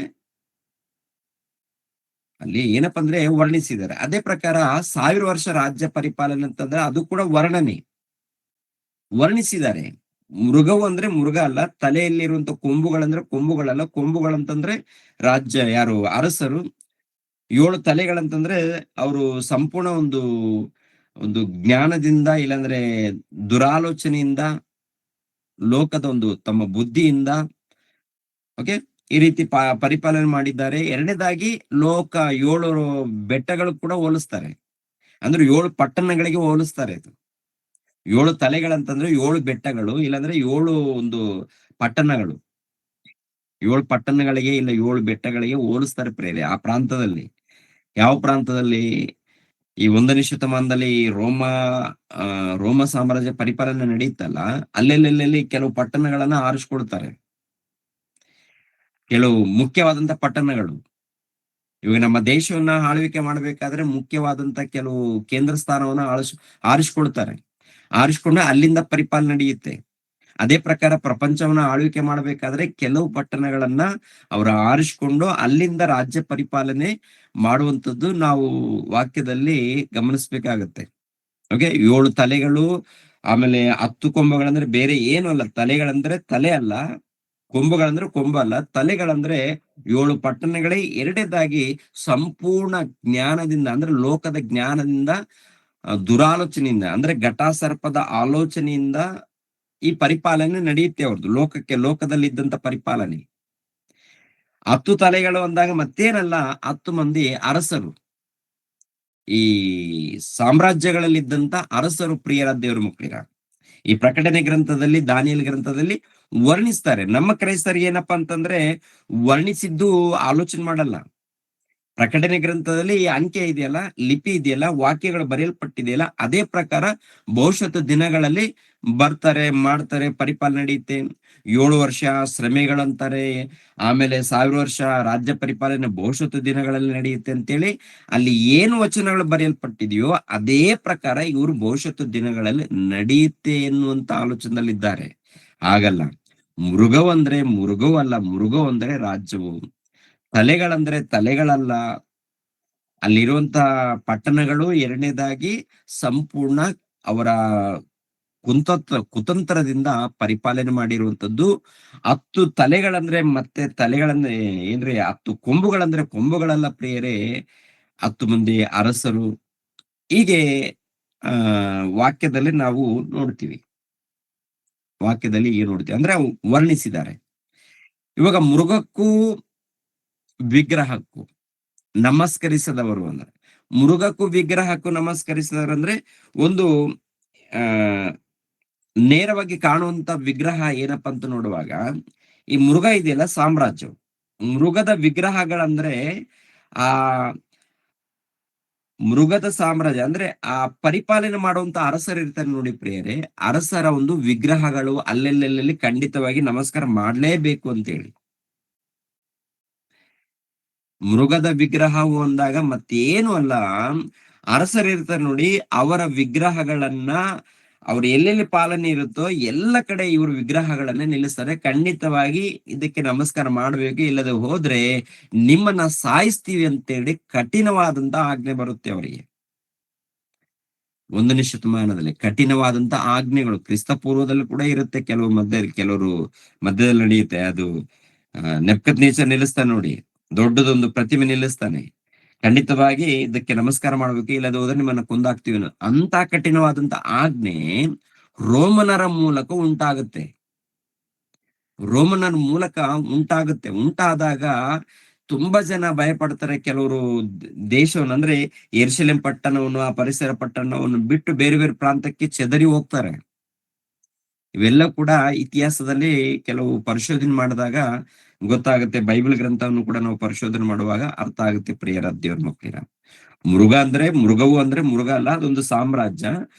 ಮೃಗದ ವಿಗ್ರಹ ಅಂತ ಬರೆಯಲ್ಪಟ್ಟಿರುತ್ತಲ್ಲ ಪ್ರಕಟಣೆ ಗ್ರಂಥದಲ್ಲಿ. ಮೃಗದ ವಿಗ್ರಹ ಅಂದ್ರೆ ಬೇರೆ ಏನು ಅಲ್ಲ ಪ್ರಿಯರೇ, ಮೃಗದ ವಿಗ್ರಹ ಅಲ್ಲ ಪ್ರಿಯರೇ, ಅರಸರ ವಿಗ್ರಹಗಳು. ಅರಸರು ಪರಿಪಾಲನೆ ಮಾಡಿರ್ತಾರಲ್ಲ ಅರಸರು, ಈ ಅರಸರ ವಿಗ್ರಹಗಳು. ಎರಡನೇದಾಗಿ ಇನ್ನೊಂದೇನಪ್ಪ ಅಂದ್ರೆ, ಇನ್ನೊಂದೇನು ಗೊತ್ತಾ, ಈ ಅರಸರ ಮೂಲಕ ಬಂದಂತ ಹಣ. ಅರ್ಥ ಆಗತ್ತ ಪ್ರಿಯರೇ? ಒಂದು ನೇರವಾಗಿ ಗಮನಿಸುವಾಗ ಅವರ ಪಾಲನೆ ಮಾಡುವಂತ ಅರಸರಿದ್ದಾರಲ್ಲ, ಈ ಅರಸರ ವಿಗ್ರಹಗಳು ರೆಡಿ ಮಾಡ್ಕೊಂಡು ಅಲ್ಲೆಲ್ಲೆಲ್ಲಿ ಪೂಜೆ ಮಾಡ್ಲೇಬೇಕು ಅಂತ ಹೇಳಿ ಕಠಿಣವಾದಂತ ಆಜ್ಞೆ ಕೊಡ್ತಾರೆ. ಒಂದ್ ವೇಳೆ ಪೂಜೆ ಮಾಡದೆ ಹೋದ್ರೆ, ನಮಸ್ಕಾರ ಮಾಡದೆ ಹೋದ್ರೆ ನಿಮ್ಮನ್ನ ಕೊಂದಾಕ್ತಿವಿ ಅನ್ನುವಂಥದ್ದು. ಎರಡನೇದಾಗಿ ಪ್ರಿಯರಾದ ದೇವರ ಮಕ್ಕಳಿರ, ಹಣ ಇದೆಯಲ್ಲ, ಕರೆನ್ಸಿ ನೋಟು. 1ನೇ ಶತಮಾನದಲ್ಲಿ ಏನಪ್ಪಾ ಅಂದ್ರೆ ಈ ಬಂಗಾರದ ಕಾಯಿನ್ಗಳಾಗಿರುವುದು, ಬೆಳ್ಳಿ ಕಾಯಿನ್ಗಳಾಗಿರುವುದು, ಕೆಲವು ಕಾಯಿನ್ಗಳು ಇರ್ತಾವಲ್ಲ, ಬಿಲ್ಲೆಗಳು ಬರುತ್ತಲ್ಲ ಪ್ರಿಯರೇ, ಈ ಬಿಲ್ಲೆಗಳನ್ನ ಇಲ್ಲಾಂದ್ರೆ ಹಣ, ಅದಕ್ಕೇನಪ್ಪ ಅಂದ್ರೆ ಮೃಗದ ವಿಗ್ರಹ ಅಂತಂದ್ರೆ ಅರಸರ ಒಂದು ವಿಗ್ರಹವನ್ನು ಈ ಹಣದ ಮೇಲೆ ಸೀಲ್ ಹಾಕಿರ್ತಾರೆ. ಮುದ್ರೆ ಅಂದ್ರೆ ಬೇರೆ ಏನಲ್ಲ, ಸೀಲ್ ಹಾಕ್ತಾರೆ ಅದಕ್ಕೆ. ಈ ಅರಸರ ಸೀಲ್ಗಳನ್ನ ಹಾಕಿರ್ತಾರೆ. ಓಕೆ, ಈ ರೀತಿ ಹಾಕಿದಾಗ ಖಂಡಿತವಾಗಿ ಅದಕ್ಕೆ ನಮಸ್ಕಾರಪ್ಪ ಅಂತಂದ್ರೆ ಖಂಡಿತವಾಗಿ ಹಣಕ್ಕೆ ಏನ್ ಮಾಡ್ತಾರೆ ಹೇಳಿ? ಈ ಹಣಕ್ಕೆ ಅದೇ ಈ ಪ್ರಕಟಣೆ ಗ್ರಂಥ 20ನೇ ಅಧ್ಯಾಯ, ಪ್ರಕಟಣೆ ಗ್ರಂಥ 20ನೇ ಅಧ್ಯಾಯ 4ನೇ ವಚನದಲ್ಲಿ ಕೆಳಗಡೆ ಮಾತು, ಮೃಗಕ್ಕೂ ಅದರ ವಿಗ್ರಹಕ್ಕೂ ನಮಸ್ಕರಿಸದೆ ತಮ್ಮ ಹಣೆಯ ಮೇಲೆ ಮತ್ತು ಕೈ ಮೇಲೆ ಗುರುತು ಹಾಕಿಸಿಕೊಳ್ಳದೆ ಇರುವವರನ್ನ, ಅಂದ್ರೆ ಮೃಗಕ್ಕೆ ನಮಸ್ಕಾರ ಮಾಡದವರಂದ್ರೆ ಆ ಪರಿಪಾಲನೆ ಮಾಡುವಂತ ಅರಸರ ಮೃಗಗಳು, ಅರಸರ ವಿಗ್ರಹಗಳು. ಎರಡನೇದಾಗಿ ಹಣೆ ಮೇಲೆ ಕೈ ಮೇಲೆ ಅಂದಾಗ ಪ್ರಿಯರಾದ ದೇವ್ರ ಮಕ್ಕಳೇ, ಹಣೆ ಮೇಲೆ ಅಂತಂದ್ರೆ ಆಲೋಚನೆಗಳು, ನಮ್ಮ ಆಲೋಚನೆಯಲ್ಲಿ. ಕೈ ಮೇಲೆ ಅಂದಾಗ ಪ್ರಿಯರಾದ ದೇವ್ರ ಮಕ್ಕಳಿಗೆ ಮತ್ತೇನಲ್ಲ, ಇವಾಗ ನೋಡಿ, ಹಣ, ದುಡ್ಡು, ಕರೆನ್ಸಿ. 1ನೇ ಶತಮಾನದಲ್ಲಿ ಇದಕ್ಕೆ ಕಠಿಣವಾದಂತ ಒಂದು ರೂಲ್ಸ್ಗಳು ಬರುತ್ತೆ. ಬಂದಾಗ ಖಂಡಿತವಾಗಿ ಏನಪ್ಪಾ ಅಂದ್ರೆ ಅದಕ್ಕೆ ನಮಸ್ಕಾರ ಮಾಡಬೇಕು. ಅದಕ್ಕೆ ಪ್ರಕಟಣೆ ಗ್ರಂಥ 13ನೇ ಅಧ್ಯಾಯದಲ್ಲಿ ಇಲ್ಲಿ ಕೊಡಲ್ಪಟ್ಟಿರುತ್ತೆ. ಒಂದ್ಸರಿ ನಾವು ಗಮನಿಸೋಣ. 13ನೇ ಅಧ್ಯಾಯ 11ನೇ ವಚನದಿಂದ ಓದ್ಕೊಂಡು ಬರ್ತೀನಿ. ಪ್ರಕಟಣೆ ಗ್ರಂಥ 13ನೇ ಅಧ್ಯಾಯ 11ನೇ ವಚನದಿಂದ, ಮತ್ತೊಂದು ಮೃಗವು ಭೂಮಿಯೊಳಗಿಂದ ಬರುವುದನ್ನು ಕಂಡೆನು. ಇದಕ್ಕೆ ಟಗರಿಗಿರುವಂತೆ 2 ಕೊಂಬುಗಳಿದ್ದವು, ಘಟ ಸರ್ಪದಂತೆ ಮಾತಾಡಿತು. ಈ ಮೃಗವು ಮೊದಲನೆಯ ಮೃಗದ ಅಧಿಕಾರವನ್ನೆಲ್ಲ ಅದರ ಸನ್ನಿಧಿಯಲ್ಲಿ ನಡೆಸುತ್ತದೆ. ಇದು ಮರಣಕರವಾದ ಗಾಯ ವಾಸಿಸಿದ ಮೊದಲನೇ ಮೃಗಕ್ಕೆ ಭೂಲೋಕ ನಿವಾಸಿಗಳನ್ನು ನಮಸ್ಕರಿಸುವಂತೆ ಮಾಡುವಂತದ್ದಾಗಿದೆ. ಇದು ಮಹತ್ತಾದ ಸೂಚಕ ಕಾರ್ಯಗಳನ್ನು ನಡೆಸುತ್ತದೆ. ಜನರ ಮುಂದೆ ಬೆಂಕಿ ಆಕಾಶದಿಂದ ಭೂಮಿಗೆ ಇಳಿದು ಬರುವಂತೆಯಾದರೂ ಮಾಡುವುದು. ಆ ಮೊದಲನೆಯ ಮೃಗದ ಸನ್ನಿಧಿಯಲ್ಲಿ ಮಹತ್ ಕಾರ್ಯಗಳನ್ನು ಮಾಡುವ ಅಧಿಕಾರವಿರುವುದರಿಂದ ಭೂನಿವಾಸಿಗಳನ್ನು ಮರಳುಗೊಳಿಸುತ್ತದೆ. ಅವರಿಗೆ ಕತ್ತಿಯಿಂದ ಗಾಯ ಹೊಂದಿ ಸಾಯದ ಬದುಕಿದ ಮೃಗದ ಘನಕ್ಕಾಗಿ ವಿಗ್ರಹವನ್ನು ಮಾಡಿಸಿಕೊಳ್ಳಬೇಕೆಂದು ಬೋಧಿಸುತ್ತದೆ. ಇದಲ್ಲದೆ ಆ ಮೃಗದ ವಿಗ್ರಹಕ್ಕೆ ಜೀವ ಕೊಡುವ ಸಾಮರ್ಥ್ಯವು ಇದಕ್ಕೆ ದೊರಕಿತು. ಆ ಮೃಗದ ವಿಗ್ರಹವು ಮಾತಾಡುವುದು, ತನಗೆ ನಮಸ್ಕರಿಸದವರಿಗೆ ಮರಣದಂಡನೆ ಆಗುವಂತೆ ಮಾಡುವುದು. ಈ 2ನೇ ಮೃಗವು ದೊಡ್ಡವರು, ಚಿಕ್ಕವರು, ಐಶ್ವರ್ಯವಂತರು, ಬಡವರು, ಸ್ವತಂತ್ರರು, ದಾಸರು ಎಲ್ಲರೂ ತಮ್ಮ ತಮ್ಮ ಬಲಗೈ ಮೇಲಾಗಲಿ ಹಣೆಯ ಮೇಲಾಗಲಿ ಗುರುತು ಹೊಂದಬೇಕೆಂತಲೂ, ಆ ಗುರುತು ಯಾರಿಗಿಲ್ಲವೋ ಅವರು ಕ್ರಯ ವಿಕ್ರಯಗಳನ್ನು ನಡೆಸಿಕೊಡದೆಂತಲೂ ಆಜ್ಞೆ ಮಾಡುತ್ತದೆ. ಅಂದ್ರೆ ಕ್ರಯ ವಿಕ್ರಯ ಅಂದ್ರೆ ನೀವು ಕೊಂಡುಕೊಳ್ಬೇಕಂದ್ರೂ, ಇಲ್ಲಾಂದ್ರೆ ಮಾರಾಟ ಮಾಡ್ಬೇಕಂದ್ರೂ ಆ ಗುರುತಿರ್ಬೇಕು, ಮೃಗದ ಗುರುತೆ ಮತ್ತೇನಲ್ಲ, ಹಣ ಪ್ರಿಯರೇ. ತುಂಬಾ ಜನ ಅಂತಾರೆ ಭವಿಷ್ಯತ್ತು ದಿನಗಳಲ್ಲಿ ಈ ಮೃಗದ ಗುರುತು ಬರುತ್ತೆ, 666 ಎಂಬುವಂತ ಅಂಕೆ ಹಣೆ ಮೇಲೆ ಹಾಕ್ತಾರೆ, ಕೈ ಮೇಲೆ ಹಾಕ್ತಾರೆ ಅಂತ ಹೇಳ್ತಾರಲ್ಲ. ಇವೆಲ್ಲ ಕೂಡ ಭವಿಷ್ಯತ್ತು ದಿನಗಳಲ್ಲಿ ಬರುತ್ತೆ ಅಂತ ಹೇಳ್ತಾರೆ. ಇವೆಲ್ಲ ಕೂಡ ಟೋಟಲ್ ತಪ್ಪು. ಸರಿಯಾದ ರೀತಿಯಲ್ಲಿ ಮಾಹಿತಿ ಕೊಟ್ಟಿಲ್ಲ. ಅದು ಆಲ್ರೆಡಿ ಪ್ರಿಯರ ದೇವ್ರ ಮುಖ್ಯರ ನಾನು 16ನೇ ಪ್ರಕಟಣೆ ಗ್ರಂಥ 16ನೇ ಅಧ್ಯಾಯದಲ್ಲಿ ಇದ್ದೀನಿ. ಆಲ್ರೆಡಿ ಇದ್ರ ಬಗ್ಗೆ ಮಾತನಾಡಿದ್ದೀನಿ.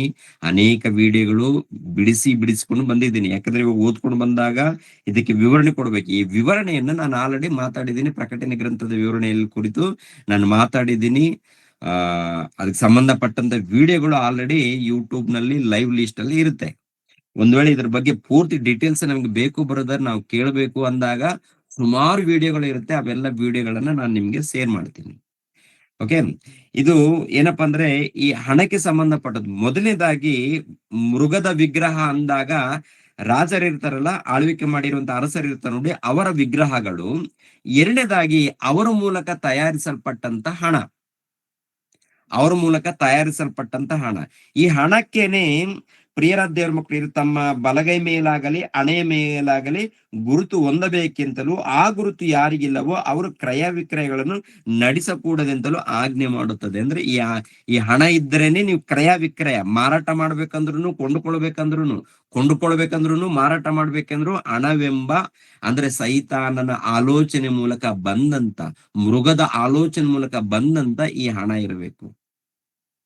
ಕ್ರಯ ವಿಕ್ರಯ ಏನ್ರಿ ಇದು ಟೋಟಲ್ ಲೋಕದಲ್ಲಿ ಒಳಪಡುತ್ತಾ? ಲೋಕದಲ್ಲಿ ಎಲ್ಲರೂ ಒಳಪಡ್ತಾರೆ. ಅಂದ್ರೆ ದೇವರನ್ನು ಪಕ್ಕಕ್ಕಿಟ್ಟು ಈ ಮೃಗದ ವಿಗ್ರಹಕ್ಕೆ, ಅಂದ್ರೆ ಈ ಪ್ರತಿಮೆಗೆ, ಅಂದ್ರೆ ಈ ಮುದ್ರೆಗೆ ಒಳಪಡ್ತಾರೆ. ಸಾಷ್ಟಾಂಗ ನಮಸ್ಕಾರ ಮಾಡೋದು. ಇವಾಗ ನೋಡಿ, ಬೈಬಲ್ ಗ್ರಂಥ ಎಲ್ಲಾದ್ರೂ ಒಂದು ಕಡೆ ಪಕ್ಕಕ್ಕೆ ಬಿದ್ದಿದೆ ಅಂತ ತಿಳ್ಕೊಳ್ಳಿ, ಭಕ್ತರು ಏನ್ ಮಾಡ್ತಾರೆ ಅಂದ್ರೆ ಬೈಬಲ್ ವಾಕ್ಯಕ್ಕೆ ನಮಸ್ಕಾರ ಮಾಡ್ತಾರೆ. ಕೆಲವರು ಹೀನರು ಏನ್ ಮಾಡ್ತಾರಪ್ಪ ಅಂತ ನೋಡುವಾಗ, ಏನ್ರಿ ಪಕ್ಕದಲ್ಲಿ ಗಮನಿಸ್ಬೇಕು ಪ್ರಿಯರ ದೇವ್ರ ಮಕ್ಕಳಿರ. ಓಕೆ, ಗಮನಿಸ್ರಿ. ಒಂದು 100 ರೂಪಾಯಿ ನೋಟ್ ಕೆಳಗಡೆ ಬಿದ್ದಿದೆ ಅಂತ ತಿಳ್ಕೊಳ್ಳಿ, 100 ರೂಪಾಯಿ ನೋಟು ಇಲ್ಲ 500 ರೂಪಾಯಿ ನೋಟು ಕೆಳಗಡೆ ಬಿದ್ದಿದೆ ಅಂತ ತಿಳ್ಕೊಳ್ಳಿ. ಏನ್ ಮಾಡ್ತಾರೆ? ಮೊದಲನೇದಾಗಿ ದುಡ್ಡು ತಗೊಂಡು ಕಣ್ಣಿಗೆ ಏನ್ರಿ ನಮಸ್ಕಾರ ಮಾಡ್ತಾರೆ, ಅಯ್ಯೋ ದೇವ್ರೆ ಅಂತೇಳಿ. ಅದೇ ಬೈಬಲ್ ಕೆಳಗಡೆ ಬಿತ್ತು ಅಂತ ತಿಳ್ಕೊಳ್ಳಿ, ಅವಾಗ ಪಟ್ ಪಟ್ ಅಂತೇಳಿ 2 ಏಟು ಹೊಡೆದು ಧೂಳನ್ನ ಹಿಂಗ್ ಜಾಡಿಸ್ತಾರೆ. ಹಾಗೆ ಭಕ್ತರು ಹಾಗೆ ಮಾಡಲ್ಲ ಅಂತ ತಿಳ್ಕೊಳ್ಳಿ, ಒಳ್ಳೆ ಭಕ್ತರು. ಆದ್ರೆ ಲೋಕದಲ್ಲಿ ನಡೆಯುವಂತದ್ದೇ ಅಷ್ಟೇ. ಬೈಬಲ್ ಎಲ್ಲೋ ಬಿದ್ರೆ ಹೊಡೆದು ಎಲ್ಲ ಸೈಡ್ ಇಟ್ಬಿಡ್ತಾರೆ. ಅದೇ ದುಡ್ಡು ಬಿದ್ದಿದೆ ಅಂತ ತಿಳ್ಕೊಂಡ್ರೆ ಅಬ್ಬಾಬ ಸಿಕ್ತಪ್ಪ ದೇವ್ರದು ಅಂತ ಹೇಳಿ ನಮಸ್ಕಾರ ಮಾಡಿ ತಗೊಳ್ತಾರೆ. ಇವ್ರು ನೋಡಿ, ಟೋಟಲ್ ಪ್ರಪಂಚದಲ್ಲಿ ಹಣಕ್ಕೆ ಕೊಡುವಂತ ಬೆಲೆ ದೇವ್ರ ವಾಕ್ಯಕ್ಕೆ ಕೊಡ್ತಾರ? ಹಣಕ್ಕೆ ಕೊಡುವಂತ ಬೆಲೆಯನ್ನು ದೇವರ ವಾಕ್ಯಕ್ಕೆ ಕೊಡ್ತಾರ? ಇಲ್ಲ ಪ್ರಿಯರೇ. ಅದೇ ಮೃಗದ ವಿಗ್ರಹಕ್ಕೆ ಗುರುತು ಅಂದ್ರೆ ಬೇರೆ ಏನು ಅಲ್ಲ, ಹಣ. ವಿಗ್ರಹ ಅಂದ್ರೆ ಮೃಗದ ವಿಗ್ರಹ ಅಂದ್ರೆ 1ನೇ ಶತಮಾನದಲ್ಲಿ ಮೃಗ ಅಂದಾಗ ಸಾಮ್ರಾಜ್ಯ, ಮೃಗದ ವಿಗ್ರಹ ಅಂದಾಗ ಪರಿಪಾಲನೆ ಮಾಡುವಂತ ಅರಸರ ವಿಗ್ರಹಗಳು. ಅವರ ಮುದ್ರೆ ಅಂದಾಗ ಈ ಹಣ ಇಲ್ಲದೆ ಹೋದ್ರೆ ಕ್ರಯ ವಿಕ್ರಯ ನಡೆಯೋದೇ ಇಲ್ಲ ಪ್ರಿಯರ ದೇವರು. ಕ್ರಯ ವಿಕ್ರಯ ನಡೆಯೋದೇ ಇಲ್ಲ. ಓಕೆ, ಮತ್ತೆ ಪ್ರಕಟಣೆ ಗ್ರಂಥಕ್ಕೆ ಬನ್ನಿ. ಇನ್ನೊಂದು 10 ನಿಮಿಷ ಟೈಮ್ ಕೊಡಿ, ಮುಗಿಸ್ತೀನಿ ಇದರಲ್ಲಿ. ಓಕೆ, ಪ್ರಕಟಣೆ ಗ್ರಂಥ 20ನೇ ಅಧ್ಯಾಯದಲ್ಲಿ 4ನೇ ವಚನ. ಮೃಗವು ಮೃಗದ ವಿಗ್ರಹಕ್ಕೂ ನಮಸ್ಕರಿಸದೆ ಹಣೆಯ ಮೇಲೆ ಮತ್ತು ಕೈ ಮೇಲೆ ಗುರುತು ಹಾಕಿಸಿಕೊಳ್ಳದೆ ಇರುವವರನ್ನು ಕಂಡೆನು. ಅಂದ್ರೆ ಯಾರಪ್ಪ ಅಂತ ನೋಡುವಾಗ ಇವರು ಭಕ್ತರು. ಯಾರಿವರು? ಗುರುತು ಹಾಕಿಸಿಕೊಳ್ಳದವರು, ಮೃಗಕ್ಕೆ ನಮಸ್ಕಾರ ಮಾಡದವರು, ಗುರುತು ಹಾಕಿಸಿಕೊಳ್ಳೋರು ಇದ್ದಾರಲ್ಲ, ಇವ್ರು ಯಾರಪ್ಪ ಅಂತ ನೋಡುವಾಗ ದೇವರನ್ನ ನಂಬಿರುವಂತ ಭಕ್ತರು, ನಿಜವಾದ ಭಕ್ತರು, ನಿಜವಾದ ಕ್ರೈಸ್ತರು. ಹಣಕ್ಕೆ ಒಳಪಟ್ಟಿಲ್ಲ. ಪ್ರಾರಂಭದಿಂದ ನೋಡುವಾಗ ಮೃಗಕ್ಕೂ ನಮಸ್ಕಾರ ಮಾಡಲ್ಲ, ಮೃಗದ ವಿಗ್ರಹಕ್ಕೂ ಒಳಪಡಲ್ಲ. ಎರಡನೇದಾಗಿ ಆ ಮೃಗದ ಒಂದು ಮುದ್ರೆ ಇರುತ್ತಲ್ಲ, ಅಂದ್ರೆ ಹಣ, ಈ ಹಣಕ್ಕೂ ಒಳಪಡಲ್ಲ. ಹಣ ಇದೆಲ್ಲ ಎಷ್ಟು ಬಳಸ್ಕೋಬೇಕಷ್ಟೇ. ಒಳಪಡುವಂತದಂದ್ರೆ ಹಣನೇ ಸರ್ವಸ್ವ ಅಂತೇಳಿ ಜೀವಿಸಿದಾಗ ಹಣಕ್ಕೆ ಒಳಪಟ್ಟ ಹಾಗೆ, ಅಂದ್ರೆ ಆ ಮೃಗದ ವಿಗ್ರಹಕ್ಕೆ ಒಳಪಟ್ಟ ಹಾಗೆ. ಮೃಗದ ವಿಗ್ರಹ ಹಣೆ ಮೇಲೆ ಅಂದಾಗ ಆಲೋಚನೆಗಳು, ಹಣೆ ಮೇಲೆ ಮತ್ತೊಂದ್ಸರಿ ಯಾಕೆ ಹೇಳ್ತಾ ಇದ್ದೀನಿ ಅಂದ್ರೆ, ಇದು ನರಗಳಲ್ಲಿ ಫಿಕ್ಸ್ ಆಗ್ಬೇಕು. ಹಣೆ ಮೇಲೆ ಅಂದಾಗ ಆಲೋಚನೆಗಳು. ಬಲಗೈಯಲ್ಲಿ ಮುದ್ರೆ ಅಂದಾಗ ಪ್ರಿಯರ ದೇವರ ಮಕ್ಕಳೇನು ಮತ್ತೇನಲ್ಲ ಪ್ರಿಯರೇ, ಈ ಹಣವನ್ನು ಕೊಡೋದು ತಗೊಳ್ಳೋದು ಇವೆಲ್ಲ ಕೂಡ ಬಲಗೈಯಿಂದ. ಏನ್ರಿ ಎಡಗೈಯಿಂದ ಕೊಡಕ್ ಹೋದ್ರೆ ನಿಮ್ಗೆ ಏನಪ್ಪಾ ಬಲಗೈ ಇಲ್ವಾ ಅಂತ ಕೇಳ್ತಾರ? ಕೇಳಲ್ವಾ? ಯಾಕೆ ಕೇಳ್ತಾರೆ? ಹಣ ಕೊಡ್ಬೇಕು ಅವರಿಗೆ. ಬಲಗೈಯಿಂದ ಕೊಟ್ರೆ ಏನು, ಎಡಗೈಯಿಂದ ಕೊಟ್ರೆ ಏನು, ಯಾವ ಕೈಯಿಂದ ಕೊಟ್ರೆ ಏನು. ಆದ್ರೆ ಎಲ್ಲಾದ್ರೂ ಕೆಲವು ಅಂಗಡಿಗಳಿಗೆ ಕೊಡಕ್ ಹೋದ್ರ, ಅಂದ್ರೆ ಇವಾಗಲೂ ಕೂಡ ಆ ಪದ್ಧತಿ ಇದೆ. ಸಿಟಿಯಲ್ಲಿ ಕೆಲವರು ಬಿಟ್ಬಿಡ್ತಾರೆ ಅಂದ್ಕೊಳ್ಳಿ, ಆದ್ರೂ ಕೂಡ ಏನಪ್ಪಾ ನಿನಗೆ ಬಲಗೈ ಇಲ್ವಾ ಅಂತ ಹೇಳ್ತಾರೆ.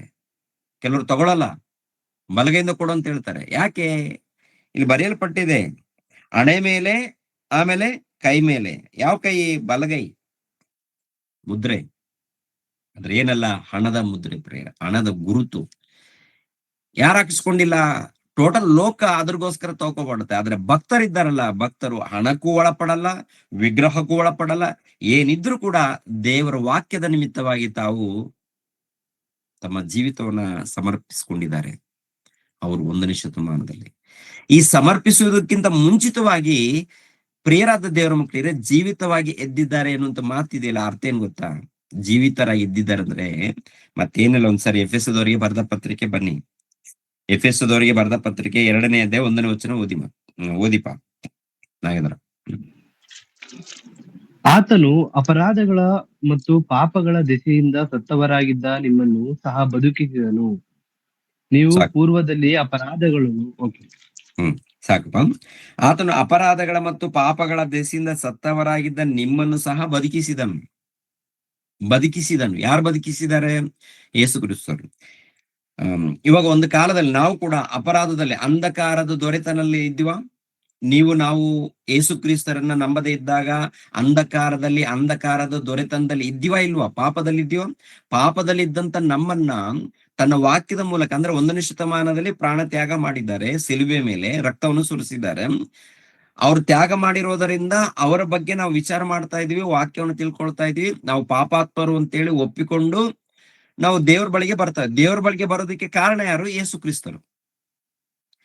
ನಾವು ದೇವ್ರ ಬಳಿಗೆ ಬರೋದಕ್ಕೆ ಕಾರಣ ಯಾರು? ಯೇಸು ಕ್ರಿಸ್ತರು. ಅದಕ್ಕೆ ಒಂದು ಕಾಲದಲ್ಲಿ ಎಲ್ಲಿದ್ದೀವಪ್ಪ ಅಂತ ನೋಡುವಾಗ, ಅಂಧಕಾರದಲ್ಲಿ, ಅಂಧತ್ವದಲ್ಲಿ ಸತ್ತೋಗಿದ್ವಿ. ಅಂದ್ರೆ ಅಂಧತ್ವದಲ್ಲಿ ಇದ್ದೀವಿ ಅಂತಂದ್ರೆ ದೇವರ ದೃಷ್ಟಿಯಲ್ಲಿ ಸತ್ತವರಾಗಿದ್ದೀವಿ. ಸತ್ತವರಾಗಿದ್ದಂತ ನಮ್ಮನ್ನ ಬದುಕಿಸಿದಾರ. ಹೇಗೆ ಬದುಕಿಸಿದ್ದಾರೆ? ವಾಕ್ಯದ ಮೂಲಕ, ದೀಕ್ಷಾ ಸ್ನಾನದ ಮೂಲಕ. ವಾಕ್ಯವನ್ನು ತಿಳ್ಕೊಂಡಿದ್ದೀವಿ, ಆಮೇಲೆ ಪಶ್ಚಾತ್ತಾಪ ಪಟ್ಟು ಮನಸ್ಸಾಂತರ ಹೊಂದಿ ದೀಕ್ಷಾ ಸ್ನಾನ ಯಾವಾಗ ಪಡ್ಕೊಂಡಿದೀವೋ ಅವಾಗ ನಮ್ಗೆ ಏನ್ ಬಂದಿದೆ? ಜೀವ ಬಂದಿದೆ. ಅವಾಗ ಏನ್ ಬಂದಿದೆ?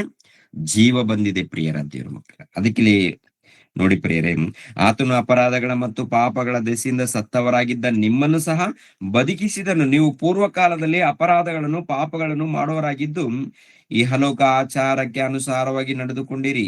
ವಾಯುಮಂಡಲದಲ್ಲಿ ಅಧಿಕಾರ ನಡೆಸುವ ಅಧಿಪತಿಗೆ, ಅಂದರೆ ನಂಬಲೊಲ್ಲದವರನ್ನು ಅವಿಧೇಯತ್ವಗೆ ಈಗ ಪ್ರೇರೇಪಿಸುವ ಆತನಿಗೆ ಅನುಸಾರವಾಗಿ ನಡೆದುಕೊಂಡಿರಿ. ನಾವೆಲ್ಲರೂ ಪೂರ್ವದಲ್ಲಿ ಅವಿಧೇಯರಾಗಿದ್ದು ಶರೀರ ಭಾವದ ಆಶೆಗಳಿಗೆ ಅಧೀನರಾಗಿ ಶರೀರಕ್ಕೂ ಮನಸ್ಸಿಗೂ ಸಂಬಂಧಪಟ್ಟ ಇಚ್ಛೆಗಳನ್ನು ನೆರವೇರಿಸುತ್ತಾ ನಡೆದು ಮಿಕ್ಕದವರಂತೆ ಸ್ವಭಾವ ಸಿದ್ಧವಾಗಿ ದೇವರ ಕೋಪಕ್ಕೆ ಗುರಿಯಾಗಿದ್ದೆವು. ಆದರೆ ಕರುಣಾನಿಧಿಯಾಗಿರುವ ದೇವರು ನಮ್ಮ ಮೇಲೆ ಮಹಾಪ್ರೀತಿಯನ್ನಿಟ್ಟು ಅಪರಾಧಗಳ ದೆಸೆಯಿಂದ ಸತ್ತವರಾಗಿದ್ದ ನಮ್ಮನ್ನು ಕ್ರಿಸ್ತನೊಂದಿಗೆ ಬದುಕಿಸಿದನು. ಕ್ರಿಸ್ತನೊಂದಿಗೆ ಬದುಕಿಸಿದನು. ಇವಾಗ ಎಷ್ಟು ಮಂದಿ ಮರಣ ಹೊಂದಿದ್ದಾರೋ ಇವರೆಲ್ಲರೂ ಕೂಡ ಒಂದು ಕಾಲದಲ್ಲಿ ಎಲ್ಲಿದ್ರು? ಸತ್ತವರಾಗಿದ್ರು. ಅಂದ್ರೆ ಯೇಸು ಕ್ರಿಸ್ತರ ನಿಮಿತ್ತವಾಗಿ ಸೇವೆ ಮಾಡಿ ಮರಣ ಹೊಂದಿದ್ದಾರಲ್ಲ, ಮರಣ ಹೊಂದಿರುವಂತ 1ನೇ ಶತಮಾನ ಆಗಿರ್ಬೋದು, ಕ್ರಿಸ್ತ ಪೂರ್ವದಲ್ಲಿ ಆಗಿರ್ಬೋದು, ಪ್ರಿಯರ ದೇವ್ರ ಮಕ್ಕಳಿರ ಸತ್ತವರಾಗಿದ್ದಂತ ಅವರನ್ನ ವಾಕ್ಯದ ಮೂಲಕ ಏನ್ ಮಾಡ್ತಾರೆ? ಅವರು ಬದುಕಿಸ್ತಾರೆ. ವಾಕ್ಯದ ಮೂಲಕ ನಮ್ಗೆ ಬದುಕು ಬರುತ್ತೆ, ಜೀವಿತ ಬರುತ್ತೆ. ಅದೇ ಇಲ್ಲಿ ಇರುವಂತದ್ದು. ಗಮನಿಸ್ಬೇಕು ಪ್ರಿಯರೇ. ಅವರು ಜೀವಿತರಾಗಿ ಎದ್ದು 1000 ವರ್ಷ ಕ್ರಿಸ್ತನೊಂದಿಗೆ ಆಳಿದಾರಂದ್ರೆ ಒಂದು ಕಾಲದಲ್ಲಿ ಸತ್ತೋಗಿರುವಂತ ನಮ್ಮನ್ನು ಯೇಸು ಕ್ರಿಸ್ತರು ತನ್ನ ವಾಕ್ಯದ ಮೂಲಕ ಏನ್ ಮಾಡಿದ್ದಾರೆ? ಬದುಕಿಸಿದ್ದಾರೆ. ಬದುಕಿದವ್ರು ಏನ್ ಮಾಡ್ತಾರೆ? ಜೀವಿತವಾಗಿದ್ದವ್ರು ಏನ್ ಮಾಡ್ತಾರೆ? ಕ್ರಿಸ್ತನೊಂದಿಗೆ ಆಳ್ವಿಕೆ, ಅಂದ್ರೆ 1ನೇ ಶತಮಾನದಲ್ಲಿ ಅವರು ಪರಿಪಾಲನೆ ಮಾಡಿದ್ದಾರೆ. 1ನೇ ಶತಮಾನದಲ್ಲಿ ಅವರು, ಅಂದ್ರೆ ಕ್ರಿಸ್ತನ ಸಭೆಯಲ್ಲಿ, ಯೇಸು ಕ್ರಿಸ್ತರು ತನ್ನ ಸಭೆಯಲ್ಲಿ ಸೇರಿಸಲ್ಪಟ್ಟು ಈ ಲೋಕದಲ್ಲಿ ಏನ್ ಮಾಡಿದ್ದಾರೆ ಹೇಳಿ? ಆಳ್ವಿಕೆ. ಅಂದ್ರೆ ಈ ಲೋಕದಲ್ಲಿ ದೇವರ ವಾಕ್ಯವನ್ನು ಹಿಡಿದುಕೊಂಡು ಎಲ್ಲರಿಗೂ ಹೋಗಿ ಸುವಾರ್ತೆ ಮಾಡಿದ್ದಾರೆ. ಮೊಟ್ಟ ಮೊದಲು ತಾವು, ಅಂದ್ರೆ ಭಕ್ತರು ವಾಕ್ಯದ ಮೂಲಕ ಅವರು ಬದುಕಿದ್ದಾರೆ. ವಾಕ್ಯದ ಮೂಲಕ, ಅಂದ್ರೆ ತಮ್ಮ ಜೀವಿತ ಇದೆಯಲ್ಲ, ತಮ್ಮ ಬದುಕು ವಾಕ್ಯದ ಮೂಲಕ ನಡೆಸ್ಕೊಂಡಿದ್ದಾರೆ. ಸೈತಾನನಿಗೂ ಒಳಪಟ್ಟಿಲ್ಲ, ಸೈತಾನನ ಮೃಗಕ್ಕೂ ಒಳಪಟ್ಟಿಲ್ಲ, ಸೈತಾನನ ಒಂದು ವಿಗ್ರಹಕ್ಕೂ ಒಳಪಟ್ಟಿಲ್ಲ, ಹಣಕ್ಕೂ ಒಳಪಟ್ಟಿಲ್ಲ, ಲೋಕದ ಆಶೆಗಳಿಗೂ ಒಳಪಟ್ಟಿಲ್ಲ. ಏನ್ ಮಾಡಿದ್ದಾರೆ? ದೇವರಿಗೂ ಒಳಪಟ್ಟಿದ್ದಾರೆ, ವಿಧೇಯರಾಗಿದ್ದಾರೆ, ಭಕ್ತಿಯಿಂದ ನಡ್ಕೊಂಡಿದ್ದಾರೆ, ಕ್ರಿಸ್ತನೊಂದಿಗೆ ಬದುಕಿದ್ದಾರೆ, ಪಾಲನೆ ಮಾಡಿದ್ದಾರೆ ಅವರು. ಇವಾಗ ನಾವೆಲ್ಲಿದ್ದೀವಿ? ಕ್ರಿಸ್ತನಲ್ಲಿದ್ದೀವ? ಕ್ರಿಸ್ತನಲ್ಲಿದ್ದಂತ ನಾವು ಜೀವಿತರಾಗಿದ್ದೀವ ಅಂದ್ರೆ ಆತ್ಮಿಕವಾಗಿ ಜೀವಿಸ್ತಾ ಇದ್ದೀವ ಅಥವಾ ದೇವರ ದೃಷ್ಟಿಯಲ್ಲಿ ಸತ್ತೋಗಿದ್ದೀವ? ವಾಕ್ಯವು ನಮ್ಮಲ್ಲಿದ್ರೆ, ಯೇಸು ಕ್ರಿಸ್ತ ನಮ್ಮಲ್ಲಿದ್ರೆ ನಮ್ಮಲ್ಲಿ ಜೀವ ಇದೆ ಅಂತ ಅರ್ಥ. ನಮ್ಮಲ್ಲಿ ಜೀವ ಇದೆ ಅಂತ ಅರ್ಥ. ನಾವು ಜೀವಿತರಾಗಿದ್ದೀವಿ ಅಂತ ಅರ್ಥ. ಅಂದ್ರೆ ದೇವರಲ್ಲಿ ನಾವು ಜೀವಿಸ್ತಾ ಇದೀವಿ ಅಂತ ಅರ್ಥ. ಜೀವಿಸುವಂತ ನಾವು ಏನ್ ಮಾಡ್ತಾ ಇದೀವಿ? ಈ ವಾಕ್ಯಗಳನ್ನ ಹಿಡಿದುಕೊಂಡು ನಾವು ಲೋಕದಲ್ಲಿ ಸುವಾರ್ತೆ ಮಾಡ್ತಾ ಇದೀವ, ಲೋಕದಲ್ಲಿ ಸುವಾರ್ತೆನ ಸಾರ್ತಾ ಇದ್ದೀವ. ಈ ಸುವಾರ್ತೆಯನ್ನ ಸಾರುವಂಥದ್ದು ಅಂದ್ರೆ ಮೊಟ್ಟ ಮೊದಲು ನಮ್ಮನ್ನ ನಾವು ಸರಿಪಡಿಸ್ಕೊಂಡು ಜೀವಿಸುವಂಥದ್ದು. ಆಮೇಲೆ ಸಭೆ ಇದೆಯಲ್ಲ, ಸಭೆ ಪಾಲನೆ ನಡೀತಾ ಇದೆ, ಹೌದಲ್ವಾ? ಸಭೆಯಲ್ಲಿ ಆತ್ಮೀಯರನ್ನು ಅಂದ್ರೆ ಆತ್ಮೀಯರನ್ನು ಒಂದು ಆತ್ಮಿಕವಾಗಿ ಬೆಳೆಸುವಂಥದ್ದು, ನಡೆಸುವಂಥದ್ದು ಇದೆ ನೋಡಿ ಪ್ರಿಯರೇ. ಇದೆಲ್ಲ ಕೂಡ ಏನಪ್ಪಾ ಅಂದ್ರೆ ದೇವರ ರಾಜ್ಯದಲ್ಲಿ ನಡೆಯುವಂತ ಕಾರ್ಯಕ್ರಮಗಳಿದು. ದೇವರ ರಾಜ್ಯದಲ್ಲಿ ತುಂಬಾ ಜನ ಏನ್ ಅಂದ್ಕೊಳ್ತಾರೆ ಅಂದ್ರೆ ಭವಿಷ್ಯತ್ತು ದಿನಗಳಲ್ಲಿ 1000 ವರ್ಷ ಬರುತ್ತೆ ಬರುತ್ತೆ ಬರುತ್ತೆ ಅಂತ ಹೇಳ್ತಾರೆ. ಆಲ್ರೆಡಿ ಪ್ರಿಯರಾದ ದೇವರ ಮಕ್ಕಳಿರ 1ನೇ ಶತಮಾನದಲ್ಲಿ ದೇವರ ರಾಜ್ಯ ಬಂದಿದೆ. ದೇವರ ರಾಜ್ಯನೇ ದೇವರ ಸಭೆ, ಯೇಸು ಕ್ರಿಸ್ತರ ಸಭೆ ಇದು. ಈ ಯೇಸು ಕ್ರಿಸ್ತರ ಸಭೆಯಲ್ಲಿ ಪರಿಪಾಲನೆ ನಡೀತಾ ಇದೆ. ನಾವು ದೇವರ ವಾಕ್ಯ, ಜೀವದ ವಾಕ್ಯ ಇದೆಯಾ? ಈ ಜೀವವಾಕ್ಯವನ್ನು ಇಟ್ಕೊಂಡಿದೀವ? ಜೀವವಾಕ್ಯವನ್ನು ಹಿಡಿದುಕೊಂಡು ಏನ್ ಮಾಡ್ತಾ ಇದೀವಿ? ಮೊಟ್ಟ ಮೊದಲು ನಮ್ಮನ್ನ ನಾವು ಪರಿಪಾಲನೆ ಮಾಡ್ಕೊಳ್ತೀವಿ, ಆ ನಂತರ ಹೊರಗಡೆ ಸಾರುವಂತದ್ದು. ನಮ್ಮನ್ನ ನಾವು ಕೂಡ ಆಳ್ವಿಕೆ ಮಾಡುವಂತದ್ದು ಇದೆಯಾ? ನಮ್ಮನ್ನ ನಾವು ಕುಟುಂಬವನ್ನು, ಸಭೆಯನ್ನು, ಆಮೇಲೆ ಹೊರಗಡೆ ಸುವಾರ್ತೆ ಸಾರ್ತಾ ಇದೀವಿ ಅಂದ್ರೆ ದೇವರ ವಾಕ್ಯವನ್ನು ಸಾರ್ತಾ ಇದ್ದೀವಿ. ಸತ್ತವರು ಜೀವಿತರಾಗಿ ಎದ್ದು ಬಂದಿದ್ದಾರೆ ಅಂದ್ರೆ ಏನು ಗೊತ್ತಾ? ಒಂದು ಕಾಲದಲ್ಲಿ ದೇವರನ್ನ ನಂಬದೆ ಇದ್ದಾಗ ಸತ್ತವರಾಗಿದ್ದೀವಿ. ಸತ್ತವರಾಗಿದ್ದಂತ ನಾವು ವಾಕ್ಯದ ಮೂಲಕ ಜೀವಿತರಾಗಿದ್ದೀವಿ ಅಂತ ಅರ್ಥ ರೀ. ಜೀವಿತರಾಗಿ ಕ್ರಿಸ್ತನೊಂದಿಗೆ ಆಳ್ವಿಕೆ, ಕ್ರಿಸ್ತನೊಂದಿಗೆ ಆಳ್ವಿಕೆ, ಜೀವಿತರಾಗಿ. ಇವಾಗ ನಾವು ಸತ್ತೋದ್ರೆ ಎಲ್ಲಿರ್ತೀವಿ? ಅಲ್ಲಿ ಕೂಡ ಜೀವಿತರಾಗಿದ್ದೀವ? ಇವಾಗ ಭಕ್ತರು ಸತ್ತೋಗ್ತಾರೆ. ಸತ್ತೋದಂತ ಭಕ್ತರು ಪರದೈಸಿಯಲ್ಲಿ ಜೀವಿತರಾಗಿದ್ದಾರಾ ಅಥವಾ ಸತ್ತೋಗಿದ್ದಾರ? ನಿದ್ದೆ ಮಾಡ್ತಾ ಇದಾರೆ ಅಷ್ಟೇ, ನಿದ್ದೆ ಮಾಡ್ತಾರೆ. ಇವರೆಲ್ಲರೂ ಯಾರಪ್ಪ ಅಂತ ನೋಡುವಾಗ ಭಕ್ತರೆಲ್ಲರೂ ಕೂಡ ದೇವರ ವಾಕ್ಯದ ನಿಮಿತ್ತವಾಗಿ ಏನ್ರಿ ತಲೆ ವಹಿಸ್ಕೊಂಡವ್ರು. ಅವ್ರು ಏನ್ ಮಾಡಿದ್ದಾರೆ? ಜೀವಿತರಾಗಿ, ಅಂದ್ರೆ ಜೀವಿತರಾಗಿ ಈ ಲೋಕದಲ್ಲಿ ಜೀವಿತರಾಗಿ ಕ್ರಿಸ್ತನೊಂದಿಗೆ ಆಳ್ವಿಕೆ ಮಾಡಿದ್ದಾರೆ ಪ್ರಿಯರೇ. ಕ್ರಿಸ್ತನೊಂದಿಗೆ ಆಳ್ವಿಕೆ ಮಾಡಿದವರು. ಆಳ್ವಿಕೆ ಅಂದ್ರೆ ಪ್ರಿಯರ ದೇವ್ರ ಮಕ್ಕಳಿಗೆ ದೇವ್ರ ವಾಕ್ಯ ಇದೆಯಲ್ಲ, ದೇವ್ರ ವಾಕ್ಯ, ಈ ದೇವ್ರ ವಾಕ್ಯದಲ್ಲಿ ಪ್ರೀತಿ, ಸಮಾಧಾನ, ಸಂತೋಷ ಇದೆಯಲ್ಲ, ಇದೇ ಆಳ್ವಿಕೆ. ನನ್ನ ರಾಜ್ಯ ಬೇರೆ, ನಿಮ್ಮ ರಾಜ್ಯ ಬೇರೆ. ನನ್ನ ರಾಜ್ಯ ಆತ್ಮಿಕವಾದದ್ದು ಅಂತ ಹೇಳ್ತಾರೆ. ನನ್ನ ರಾಜ್ಯ ಆತ್ಮಿಕವಾದದ್ದು, ನನ್ನ ರಾಜ್ಯ ಪರಲೋಕಕ್ಕೆ ಸಂಬಂಧಪಟ್ಟದ್ದು. ನನ್ನ ರಾಜ್ಯ ಪರಲೋಕಕ್ಕೆ ಸಂಬಂಧಪಟ್ಟದ್ದು. ಪರಲೋಕಕ್ಕೆ ಸಂಬಂಧಪಟ್ಟಂತೆ ಈ ರಾಜ್ಯದಲ್ಲಿ ಪ್ರೀತಿ ಇರುತ್ತೆ, ಕರುಣೆ ಇರುತ್ತೆ, ದಯೆ ಇರುತ್ತೆ, ಉಪಕಾರ ಇರುತ್ತೆ. ಓಕೆ, ಎಲ್ಲರಿಗೋಸ್ಕರ ಪ್ರಾರ್ಥನೆ ಮಾಡುವಂತದ್ದು ಇರುತ್ತೆ, ಎಲ್ಲರಿಗೂ ಒಳ್ಳೇದನ್ನ ಮಾಡುವಂತದ್ದೇ ನನ್ನ ರಾಜ್ಯ. ನನ್ನ ರಾಜ್ಯ ಏನಪ್ಪಾ ಅಂದ್ರೆ ಇನ್ನೊಬ್ರಿಗೆ ಒಳ್ಳೇದ್ ಮಾಡುತ್ತೆ, ಶತ್ರುಗಳನ್ನು ಕೂಡ ಪ್ರೀತಿಸುತ್ತೆ, ಶತ್ರುಗಳು ಕೂಡ ಒಳ್ಳೇದನ್ನ ಮಾಡುತ್ತೆ, ಯಾರಿಗೂ ಕೆಟ್ಟದ್ ಮಾಡಲ್ಲ. ನನ್ನ ರಾಜ್ಯ ಎಲ್ಲರನ್ನ ಕಾಪಾಡುವಂತದ್ದೇ ನನ್ನ ರಾಜ್ಯ. ಸಮಾಧಾನ ಪಡಿಸುವಂಥದ್ದು, ಸಂತೋಷ ಪಡಿಸುವಂಥದ್ದು, ಒಳ್ಳೇದನ್ನ ಮಾಡುವಂತದ್ದೇ ನನ್ನ ರಾಜ್ಯ. ಇನ್ನೊಬ್ಬರಿಗೆ ಜೀವ ಕೊಡುವಂತದ್ದೇ ನನ್ನ ರಾಜ್ಯ ಅಂತೇಳಿ ಅವ್ರು ಹೇಳಿರುವಾಗ ಪ್ರಿಯರಾದ ದೇವರ ಮಕ್ಕಳಿರ, ನಾವೆಲ್ಲರೂ ಹೇಗಿದ್ದೀವಿ? ಅರ್ಥ ಮಾಡ್ಕೊಂಡಿದೀವಿ ಅಂದ್ರೆ 1ನೇ ಶತಮಾನದಲ್ಲಿ ಯೇಸು ಕ್ರಿಸ್ತರ ರಾಜ್ಯ ಬಂದಿದೆ. ಆ ರಾಜ್ಯದಲ್ಲಿ ನಾವಿದ್ದೀವಿ. ಆ ರಾಜ್ಯ ಪರಿಪಾಲನೆ ನಡೀತಾ ಇದೆ. ಭವಿಷ್ಯತ್ತು ದಿನಗಳಲ್ಲಿ ಕ್ರಿಸ್ತನ ರಾಜ್ಯ ಪರಿಪಾಲನೆ ಬರುತ್ತೆ, 1000 ವರ್ಷ ಬರುತ್ತೆ ಅನ್ನುವಂಥದ್ದು ಯಾರಾದ್ರೂ ಇದ್ರೆ ಅದು ವಾಕ್ಯದ ಪ್ರಕಾರ ಸರಿ ಇಲ್ಲ. ಅದನ್ನ ಸರಿಪಡಿಸ್ಕೋಬೇಕು. ಈ ವಿಷಯದಲ್ಲಿ ಒಂದಲ್ಲ ಎರಡಲ್ಲ ಪ್ರಿಯರು, ಸುಮಾರು ವಿಡಿಯೋಗಳು, ಸುಮಾರು ಅಂದ್ರೆ ದೇವರ ರಾಜ್ಯದ ನಿರ್ದಿಷ್ಟವಾದಂತ ಮಾಹಿತಿಗಳಂತೇಳಿ ಒಂದು 20 ಭಾಗವನ್ನ ಮಾತಾಡಿ ಯೂಟ್ಯೂಬ್ ಅಲ್ಲಿ ಇದೆ. ಆಲ್ರೆಡಿ ಕ್ಲಾರಿಟಿ ಕೊಟ್ಟಿದ್ದೀನಿ, ಅದ್ಭುತವಾದಂತ ಕ್ಲಾರಿಟಿ. ಪ್ರತಿ ಪ್ರಶ್ನೆಗೆ ಬಿಡಿಸ್ಕೊಂಡು ಬಂದಿದ್ದೀನಿ. ಅನೇಕ ವಿಷಯಗಳು ಮಾತಾಡಿದ್ದೀನಿ ಪ್ರಿಯರೇ. ಆದ್ದರಿಂದ ಇನ್ನು ಸ್ವಲ್ಪ ವಚನಗಳಿರುತ್ತೆ. ಬರೋ ವಾರದಲ್ಲಿ ನಾವು ವಾಕ್ಯದ ಮೂಲಕ ನಾವು ತಿಳ್ಕೊಳ್ಳೋಣ ಪ್ರಿಯರೇ. ಓಕೆ, ಇವಾಗ ಮೃಗವು ಅಂದ್ರೆ ಸಾಮ್ರಾಜ್ಯ. ಓಕೆ. ಮೃಗವು ಅಂದ್ರೆ ಮೃಗದ ವಿಗ್ರಹ ಅಂತಂದ್ರೆ ಆ ಸಾಮ್ರಾಜ್ಯದಲ್ಲಿ ಆಳ್ವಿಕೆ ಮಾಡಿರುವಂತ ಅರಸರ ವಿಗ್ರಹಗಳು. ಅದರ ಮುದ್ರೆ ಅಂದಾಗ ಪ್ರಿಯರೇ ಈ ಈ ಅರಸರ ಮೂಲಕ ಉಂಟಾಗಿರುವಂತ ಹಣ. ತಲೆ ಮೇಲೆ ಕೈ ಮೇಲೆ ಅಂದಾಗ, ಹಣೆ ಮೇಲೆ ಅಂದಾಗ ಆಲೋಚನೆಗಳು, ನಮ್ಮ ಆಲೋಚನೆ, ಹಣದ ಆಲೋಚನೆ, ಎಲ್ಲಕ್ಕಿಂತ ದೊಡ್ಡ ಆಲೋಚನೆ ಹಣ. ಈ ಹಣನೇ ಸೈತಾನು, ಈ ಹಣನೇ ದೆವ್ವ. ಏನ್ರಿ ಹಣದಗೋಸ್ಕರ ಹೆಂಡತಿಯನ್ನ ಮಕ್ಕಳನ್ನ ಕೊಂದಾಕ್ತಾ ಇರ್ತಾರೆ ಕೆಲವರು. ಇವ್ರು ಯಾರಪ್ಪ ಅಂತ ನೋಡುವಾಗ ಸೈತಾನ್ಗೆ ಒಳಪಟ್ಟದ್ದವರು. ಆದ್ದರಿಂದ ಜಾಗ್ರತೆ ಪಡಿ. ಕ್ರಿಸ್ತನ ರಾಜ್ಯ ಪರಿಪಾಲನೆ ನಡೀತಾ ಇದೆ. ಈ ಕ್ರಿಸ್ತನ ರಾಜ್ಯ ಪರಿಪಾಲನದಲ್ಲಿ ಭಕ್ತರೆಲ್ಲರೂ ಇದ್ದೀವಿ ಪ್ರಿಯರೇ. ಇದ್ದಂತ ನಾವು ದೇವರ ವಾಕ್ಯದಗೋಸ್ಕರ, ಓಕೆ, ದೇವರ ಒಂದು ಸಭೆಗೋಸ್ಕರ ನಾವೆಲ್ಲರೂ ತವಕ ಪಡ್ಬೇಕು. ಅದಕ್ಕೆ ದೇವರ ರಾಜ್ಯದ ನಿಮಿತ್ತವಾಗಿ ತವಕ ಪಡ್ರಿ ಅಂತ ಹೇಳ್ತಾರಲ್ಲ. ಆದ್ದರಿಂದ ಜಾಗ್ರತೆ ಪಡಿ ಪ್ರಿಯರೇ. ಇನ್ನು ಉಳಿದಿರುವಂತ ವಿಷಯವನ್ನ ನಾನು ಮುಂದಿನ ವಾರದಲ್ಲಿ ತಿಳಿಸ್ಕೊಡ್ತೀನಿ. ಓಕೆ ಪ್ರಿಯರೇ, ದೇವರು ನಿಮ್ಮನ್ನು ನನ್ನನ್ನು ಆಶೀರ್ವದಿಸಲಿ. ಎಲ್ಲರ ತಲೆಬಾಗ್ಸ್ರಿ, ಪ್ರಾರ್ಥನೆ ಮಾಡಿ ನಾನು ಮುಗಿಸ್ತೀನಿ. ಇದರಲ್ಲಿ ಉಷಾ ಸಿಸ್ಟರ್ ಬಂದಿದ್ದೀರಾ? ಯಾಕಂದ್ರೆ ಮೊನ್ನೆ ಅಮ್ಮ ಉಷಾ ಸಿಸ್ಟರ್ ಬಂದಿದ್ದೀರಮ್ಮ? ಹೌದು ಬ್ರದರ್, ಬಂದಿದ್ದೇನೆ. ಓಕೆ ಅಮ್ಮ, ನಾವು ಪ್ರೇಯರ್ ಆದ್ಮೇಲೆ ಒಂದೆರಡು ಮಾತು ಮಾತಾಡಿ, ಆಯ್ತಾ? ಸರಿ. ಎಲ್ಲರ ತಲೆಬಾಗ್ಸಿರಿಮ್ಮ, ಪ್ರಾರ್ಥನೆ ಮಾಡ್ತೇನೆ. ಸರ್ವವನ್ನು, ಸರ್ವಲೋಕವನ್ನು ಉಂಟು ಮಾಡಿರುವಂತ ಪರಲೋಕದಲ್ಲಿದ್ದಂತ ನಮ್ಮ ತಂದೆಯಾದ ದೇವ, ನಿಮ್ಗೆ ಸ್ತೋತ್ರಗಳು ತಂದೆ. ಇಲ್ಲಿ ತನಕ ಕೆಲವು ವಿಷಯಗಳನ್ನ ಮಾತಾಡಿದೆ. ಹೌದು ತಂದೆ, ಪ್ರಕಟಣೆ ಗ್ರಂಥದಲ್ಲಿ ನೋಡುವಾಗ ಈ 1000 ವರ್ಷ ರಾಜ್ಯ ಪರಿಪಾಲನೆ ಬಗ್ಗೆ ನೀವು ಬರೆಸಿದ್ದೀರಾ. ಆದರೆ ಸರಿಯಾದ ರೀತಿಯಲ್ಲಿ ಅರ್ಥ ಮಾಡಿಕೊಳ್ಳದೆ ಒಬ್ಬೊಬ್ರು ಒಂದೊಂದು ರೀತಿಯಲ್ಲಿ ಇದ್ದಾರೆ. ದೇವರ ರಾಜ್ಯ ಬರ್ಲಿ ಅಂತ ಇವಾಗ್ಲೂ ಕೂಡ ಪ್ರಾರ್ಥನೆ ಮಾಡೋರಿದ್ದಾರೆ ತಂದೆ. ಆಲ್ರೆಡಿ 1ನೇ ಶತಮಾನದಲ್ಲಿ ನಿಮ್ಮ ಪ್ರಿಯ ಕುಮಾರನ ಮೂಲಕ ನಿಮ್ಮ ರಾಜ್ಯವನ್ನು ಸ್ಥಾಪನೆ ಮಾಡಿದ್ದೀರಾ. ಅದೇ ರಾಜ್ಯ 1000 ವರ್ಷ ಪರಿಪಾಲನೆ ಅಂತ ಬರೆಯಲ್ಪಟ್ಟಿದೆ. 1000 ಅಂದ್ರೆ 1000 ಅಲ್ಲ, ಅದು ಬಹುಕಾಲ, ದೀರ್ಘಕಾಲ, ಅನೇಕ ವರ್ಷಗಳು. ಯೇಸು ಕ್ರಿಸ್ತರ 2ನೇ ಆಗಮನದವರೆಗೆ ಭೂಲೋಕದಲ್ಲಿ ಈ ರಾಜ್ಯ ಪರಿಪಾಲನೆ ನಡೀತೆ ಅನ್ನುವಂತ ವಿಷಯವನ್ನು ವಾಕ್ಯದ ಮೂಲಕ ತಿಳ್ಕೊಂಡಿದೀವಿ ತಂದೆ. ಇನ್ನು ಅನೇಕ ವಿಷಯಗಳನ್ನ ತಿಳ್ಕೊಳ್ಬೇಕಾಗಿದೆ.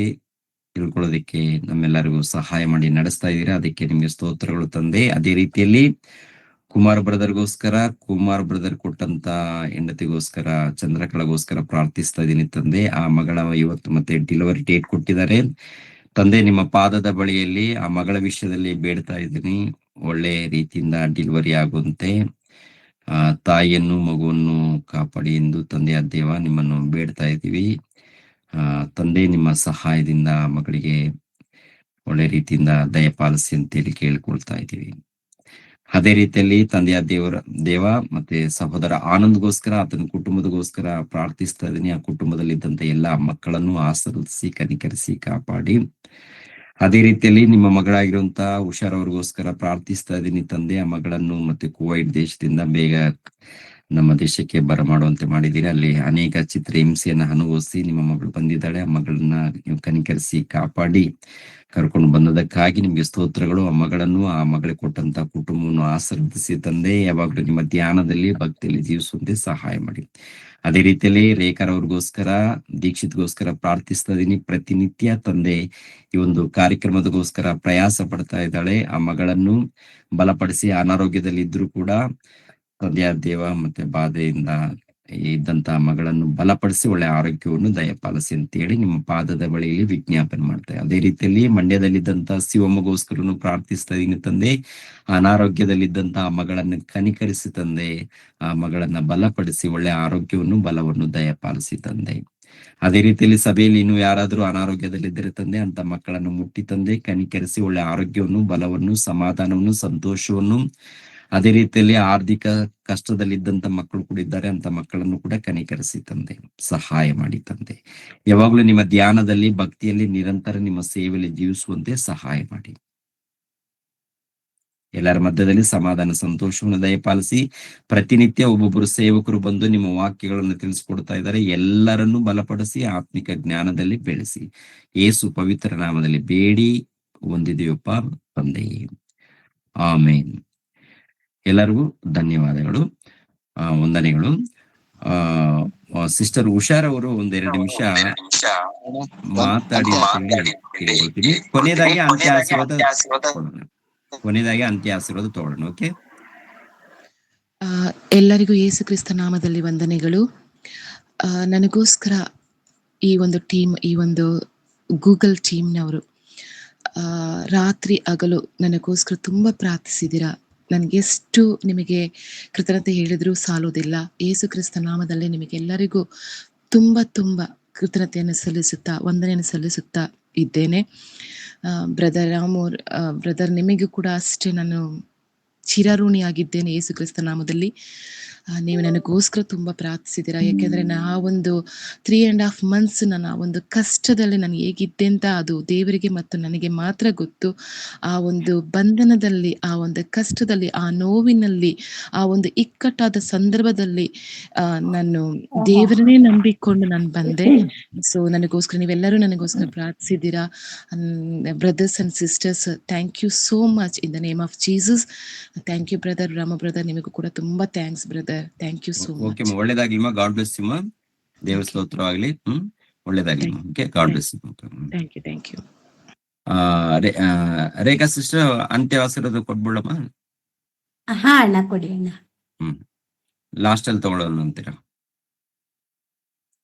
ಕೊಡಿ ಅಣ್ಣ ಇವಾಗ್ಲೇ. ಓಕೆ. ನಮ್ಮ ತಂದೆಯಾದ ದೇವರ ಪ್ರೀತಿಯು, ನಮ್ಮ ರಕ್ಷಕನಾದ ಯೇಸು ಕ್ರಿಸ್ತರ ಕೃಪೆಯು, ಪವಿತ್ರಾತ್ಮನ ಅನ್ಯೋನ್ಯ ಸಹವಾಸವು ಸದಾ ಕಾಲ ನಮ್ಮೆಲ್ಲರಿಗೂ ಜೊತೆಯಾಗಿದ್ದು ನಡೆಸಲಿ. ಆಮೇನ್. ವಂದನೆಗಳು. ಆಮೇನ್.